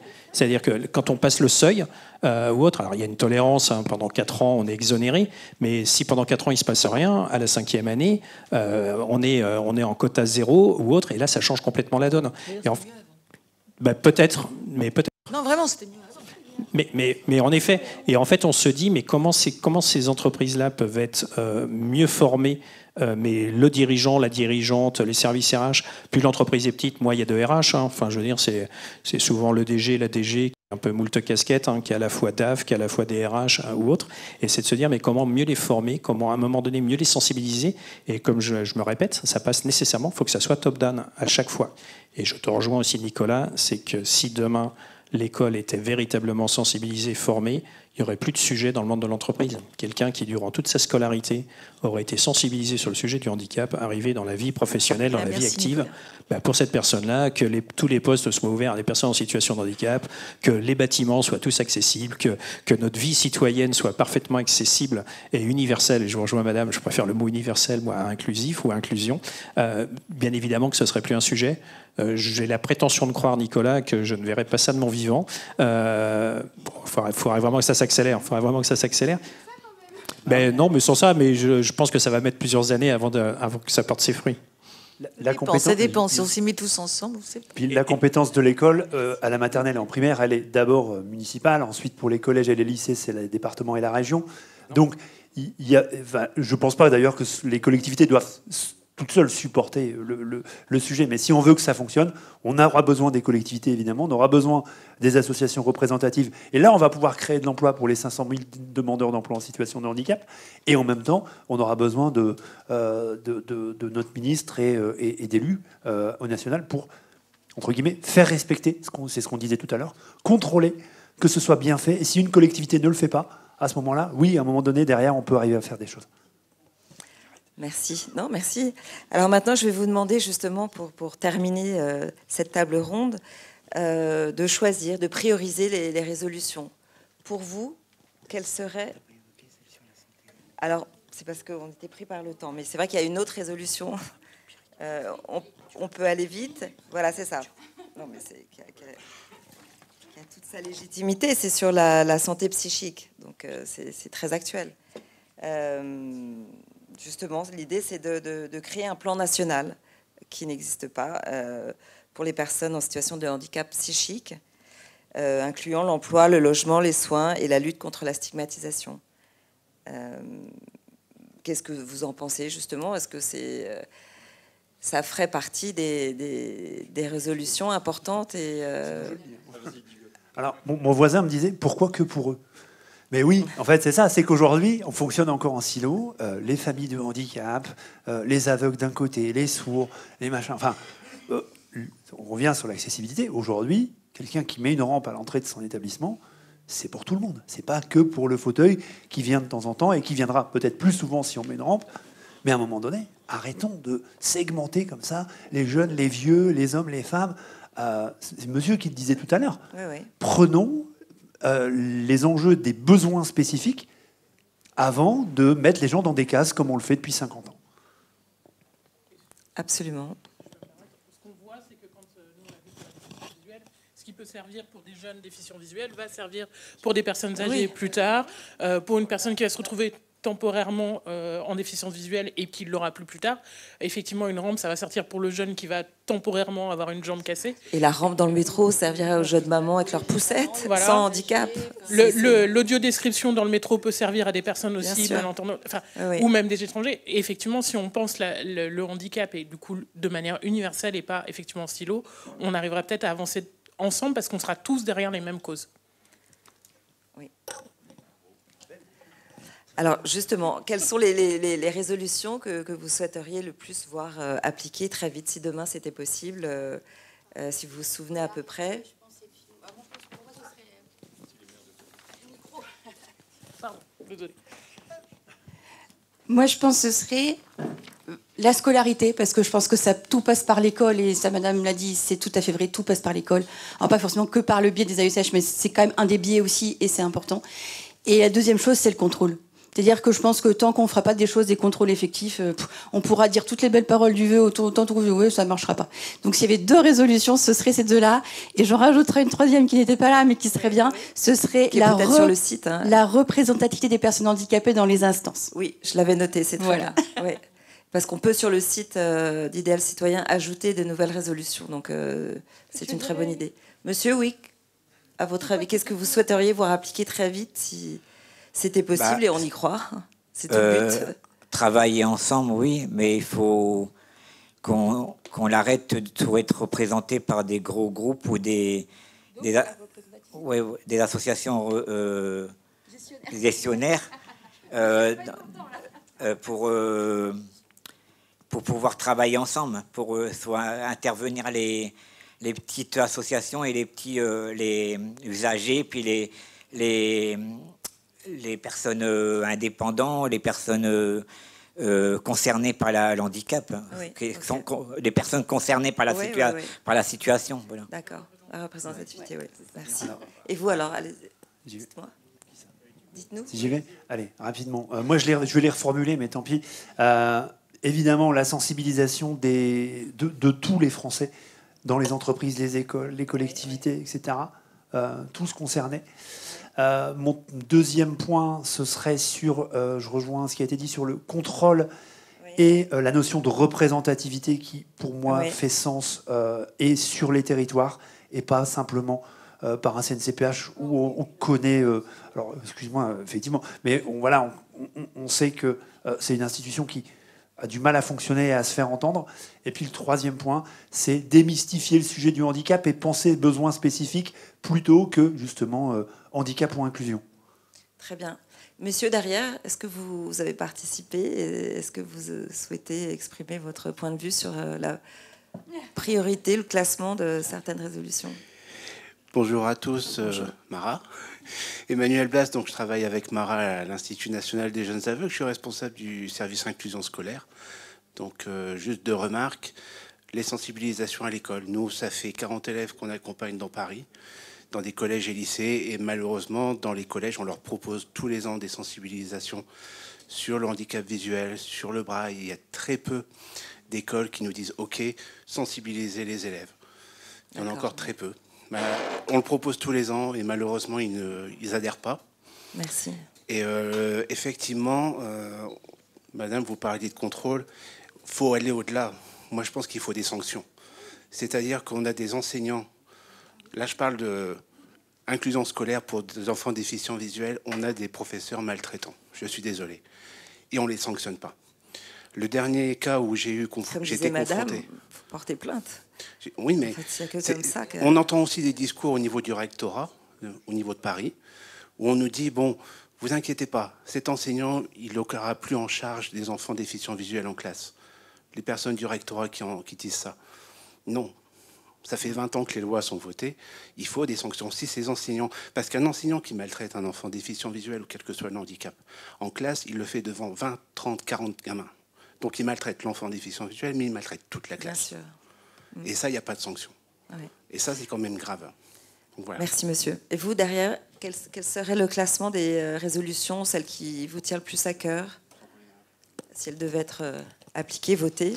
J'aimerais beaucoup donner mon avis, mais j'étais parti les quelques dernières minutes pour discuter à un autre Dans les premières micro. que vous avez écoutées, peut-être, est-ce qu'il y en a une particulièrement le contrôle, et j'abonde absolument dans la sanction, puisque aujourd'hui on a un arsenal législatif, donc des lois, on en parlait tout à l'heure, qui sont faites et bien faites, mais toujours pas effectives. Ça veut dire respectées. Et pour ça, il faut qu'on muscle peut-être la réponse à travers du contrôle et de la sanction. Pendant la CNH de 2023, la CNH, ça veut dire la Conférence nationale du handicap qui se tenait à l'Élysée, le président de la République lui-même a dit, voilà, le fonds territorial d'accessibilité, dont parlait Nicolas tout à l'heure, ça va être une dernière opportunité pour que... une fois que ces ADAPT, donc les agendas d'accessibilité programmés, se terminent, eh bien, on pensera à la sanction. Parole, parole, parole. Donc, je pense que c'est éminemment important qu'on puisse aller là-dedans, puisque malheureusement, ça fait 20 ans qu'on parle quelque part de carottes, d'incitatifs. Ouais. Bon, au bout d'un moment, on peut se dire que l'incitatif, c'est bien, mais que ce qui fait aussi peur et ce qui amène les gens à changer, c'est aussi la sanction. Et la sanction, par exemple, financière. Et que si la sanction financière coûte plus cher que le fait de, par exemple, ne pas mettre son site internet en accessibilité numérique, voilà, le calcul est vite fait. Ouais. Donc je pense que le contrôle et la sanction et la place des personnes concernées directement à l'instant T par le handicap dans ces contrôles est important. Oui. Je voudrais même donner l'exemple, parce que pour avoir été à cette fameuse convention, le site sur lequel on pouvait accéder et s'inscrire n'était pas accessible. Du coup, ça rajoute. C'est une blague. Non, je vous crois. On dirait une blague. Sur scène en disant, moi j'ai essayé de m'inscrire, je n'ai pas pu. Parce qu'il n'était pas accessible. Donc, des sanctions, effectivement le contrôle, mais aussi que les instances elles-mêmes donnent l'exemple. Le nombre de sites de l'État qui ne sont pas accessibles, c'est inadmissible. Et c'est-à-dire que quand elles vont demander à appliquer les lois, si elles-mêmes ne l'appliquent pas, on passe un peu pour des clous. Rappelons que 250 des démarches les plus utilisées par les Français, eh bien seulement 3% sont accessibles. Voilà. Donc effectivement, on comprend pourquoi la sanction n'est pas plus utilisée que ça, parce que sinon, il faudrait sanctionner soi-même. Ça, c'est plus compliqué dans le... Vous, madame, peut-être vous pouvez passer le micro. Merci. Est-ce que je vous le lance? Vous êtes à côté. Non, surtout pas. Merci. Alors, sans conteste, les AESH, l'accompagnement scolaire et le travail en harmonie avec les collectivités, si elles ne sont pas trop étranglées, pour qu'à tous les niveaux, l'extra, le périscolaire puisse être pris en compte, que quand il y a une sortie scolaire, le gamin en situation de handicap soit pas sur le côté, etc. Il faut cette articulation. Ensuite, j'hésite parce qu'il y a beaucoup de sujets et si ce sont deux, peut-être le contrôle effectivement des fonds versés, des fonds publics, mais pas seulement dans le domaine du handicap, dans l'ensemble des domaines, ce qui permettrait peut-être de faire revenir certains fonds vers l'action sociale en général et l'humain, et ce serait intéressant, mais sur tous les fronts, pas que sur celui-là. Absolument. Voilà. Monsieur Cavaco. Moi, je ne veux pas vous étonner en disant numéro 1, l'inclusion numérique, mais je ne sais pas trop la phrase, là, je ne l'ai pas en tête, ça aurait été bien de nous les mettre. Bon, je pense que je n'aurais pas rédigé comme ça ou j'aurais complété, mais bien évidemment, aujourd'hui, on parle de Smart City. On peut les modifier sur le site. On est dans la révolution de l'IA, on parle d'accessibilité, à condition qu'évidemment les outils soient là et qu'on innove pour ça, pour répondre justement aux personnes en situation de handicap par les utilisateurs. Mais et en second plan, effectivement, moi je pense que le panel juridique existe. Il faut l'appliquer. Je pense qu'aussi il faut plus de transversalité au niveau des ministères. Je vous l'ai dit tout à l'heure, l'exemple que je vous avais donné. Alors je sais qu'ils le font. Il y a des référents dans les différents ministères. Et effectivement, qu'on arrête aussi à chaque fois qu'il y a un ministre de vouloir donner sa loi et détricoter. À un moment donné, effectivement, il faut passer à l'acte et qu'on affiche vraiment cette ambition d'un monde plus universel. Et arrêter de parler, mais faire. Oui. Monsieur Caillot. Alors moi, donc bien évidemment, oui, de tout l'aspect, scolarité. En fait, voilà, je vais le mettre sous cette entité-là. Tout ce qui concerne bien évidemment l'accessibilité numérique, mais aussi tout ce qui concerne le champ de l'entreprise. Même si le champ de l'entreprise, j'y mets un peu un bémol parce que mine de rien, les entreprises peuvent avoir les moyens déjà de mettre des choses en place. On leur offre une possibilité de pouvoir mettre des choses en place, qui peut minime, selon si elles sont sous accord ou pas, mais là c'est pas le lieu, c'est pas le débat, c'est pas le propos aujourd'hui. En revanche, là moi où il faut faire attention, je suis d'accord sur la répression, mais moi la politique du bâton, je suis pas convaincu qu'elle fonctionne toujours. J'ai pas dit qu'elle fonctionnait pas, mais je suis pas convaincu qu'elle fonctionne toujours. Il faut aussi la carotte et le bâton. C'est-à-dire qu'à mon sens, il faut aussi qu'on puisse... Il y a des gens il y a des collectivités qui font extrêmement bien leur travail. Il y a des entreprises qui font extrêmement bien leur travail. Et je trouve qu'on les valorise pas assez, en fait. On vient toujours dénoncer ce qui ne fonctionne pas. Et malheureusement, alors je sais que ces cas-là sont moins nombreux, en effet, mais ce serait bien aussi de pouvoir mettre en avant les collectivités, les départements, les villes, les métropoles, les entreprises, quelles qu'elles soient, quelle que soit leur taille, les associations aussi qui ont œuvré, du moins, pour arriver à ces résultats-là. Et en fait, c'est pour ça que je prône, moi, plutôt la carotte et le bâton, parce que la répression par le bâton, bon, ça rappelle de mauvais souvenirs, et je suis pas convaincu que ça soit forcément la politique qu'on souhaite mettre en place. Moi, ce que je voudrais, c'est qu'il y ait le respect mutuel, que ce soit handicap ou non handicap. Ça me paraît important. Et vivre en communauté, c'est compliqué et il faut avancer sur ce sujet-là. Et puis aussi pour les écoles adaptées, comme j'expliquais tout à l'heure, c'est qu'une fois ils sont sortis de l'école, j'ai eu des personnes, que je connais maintenant, que j'ai connues dans une école et ils avaient trop de matériel adapté parce qu'ils étaient plus dépendants du braille. Ils sortaient de l'école, ils étaient plus chez leurs parents, ils étaient perdus. Là, moi, je vois, je cherche du travail actuellement. France Travail, là où je vais d'habitude, a déménagé. Et là où c'est pas accessible du tout. Et France Travail m'a sorti, il faudra faire avec, il faudra vous adapter. Ah oui, je dis, pour passer par là, il y a une route qui est très dangereuse, il faut passer par une pompe à essence. Donc voilà. Donc là, de ce côté-là aussi, je trouve ça honteux. Ouais. Et l'inclusion, je vois pas où elle est là-dessus. Si je peux me permettre, oui.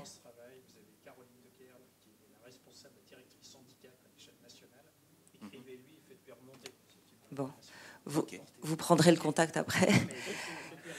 Vous-même, quelles sont les résolutions? Je rejoins tout le monde sur le contrôle parce que je l'ai vu.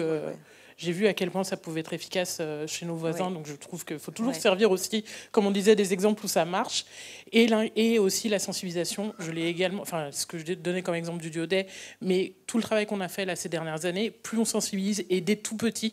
C'est-à-dire qu'à la fois, quand on le voit bien, les enfants qui ont dans leur classe un jeune en situation de handicap seront forcément plus sensibilisés, surtout quand ils voient que ça se passe bien, que ça ne devient pas un poids pour la classe et du coup, à fortiori un poids pour la société, on voit que ça se passera bien et que même deviendront moteurs sur ces questions-là. Donc sensibilisation et sanctions et valorisation aussi des actions qui marchent, parce qu'il y en a plein qui marchent bien et malheureusement elles sont rarement valorisées ou mises en avant et elles pourraient donner des idées. Merci. Alors on va finir avec nos deux présidents. Allez-y Katia. Vas-y, je t'en prie. Allez. Écoutez, moi, je suis ravie d'avoir eu cette concertation citoyenne parce que ces échanges étaient riches, vrais, justes, sincères.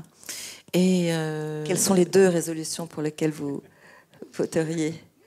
Alors, écoutez, on l'a compris, je crois, les AESH. Les deux résolutions, commencer par le début. L'école. L'école, c'est ça. Arrêtez d'inventer des mots qui ne veulent rien dire. Un handicapé, c'est un handicapé. Un enfant est un enfant. Il n'y a pas de handicap plus qu'un autre. Le handicap, c'est le handicap, point. Et surtout, alors, évidemment que nous, on travaille beaucoup dans l'information, dans les entreprises. Elles sont volontaires et on avance en faisant de la sensibilisation toute la journée. Croyez-moi, on le fait. On sillonne la France avec ça et ça fonctionne.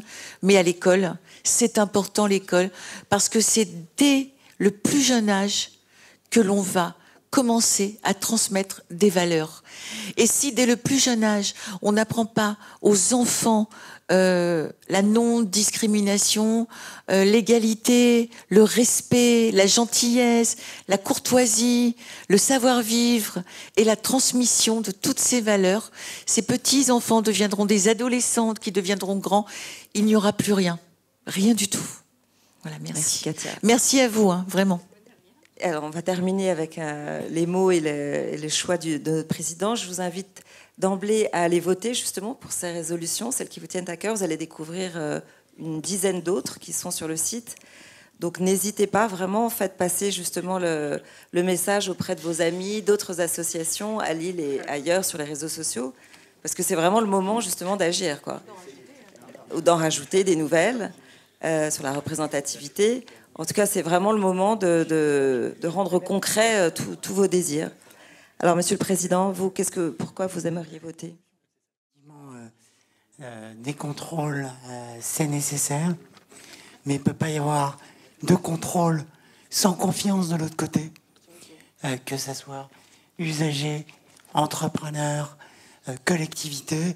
Il faut à un moment donné qu'on fasse le pari collectif de la confiance avec des normes applicables sur le terrain, des dispositifs efficaces de crédit d'impôt pour permettre aux plus petites structures de financer l'accessibilité, parce que tout ne peut pas se décréter comme ça depuis Paris.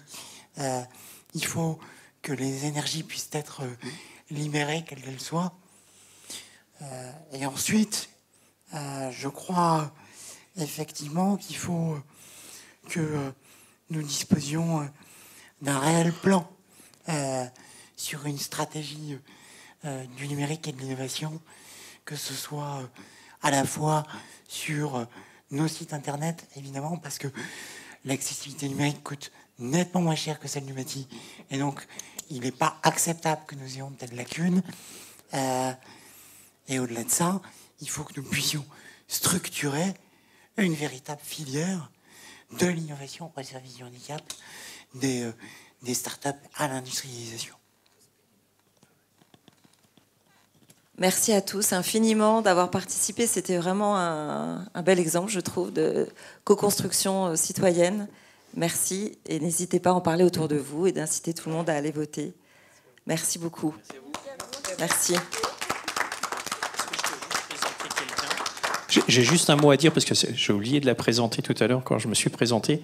Donc, comme vous l'avez compris, je suis président d'Ashop Entrepreneur, donc qui est l'une des seules associations en France, enfin tout du moins à l'échelle nationale, on doit être la seule à, on va dire, représenter et accélérer surtout l'entrepreneuriat pour les personnes en situation de handicap. Et on a une antenne à Lille, enfin tout du moins pour les Hauts-de-France, et c'est Léa Delattre qui en est sa responsable. Voilà, c'était juste pour vous dire ce petit mot-là, c'était important. Merci de ta présence. Je voudrais juste rajouter un mot, pardon, excusez-moi, 2 secondes. C'est que, Nicolas, vous avez eu une personne pas très correcte qui vous a mal parlé, qui vous a répondu chez France Travail. Antoine, alors pardon pour la confusion, Nicolas. Mais ça peut arriver à n'importe qui d'entre nous, d'ailleurs. Donc moi, je travaille avec des personnes en situation de handicap toute la journée. Et au nom de ces personnes-là, vraiment, je voudrais m'excuser de la stupidité de certaines personnes qui ne savent vraiment, alors pour le coup, absolument pas faire le travail pour lequel elles sont employées. Vous savez, dans la vie, des fois, il y a des choses où il faut mieux fermer les yeux. Ah oui. Je suis d'accord avec vous. Hein. Merci à tous, bravo. Merci.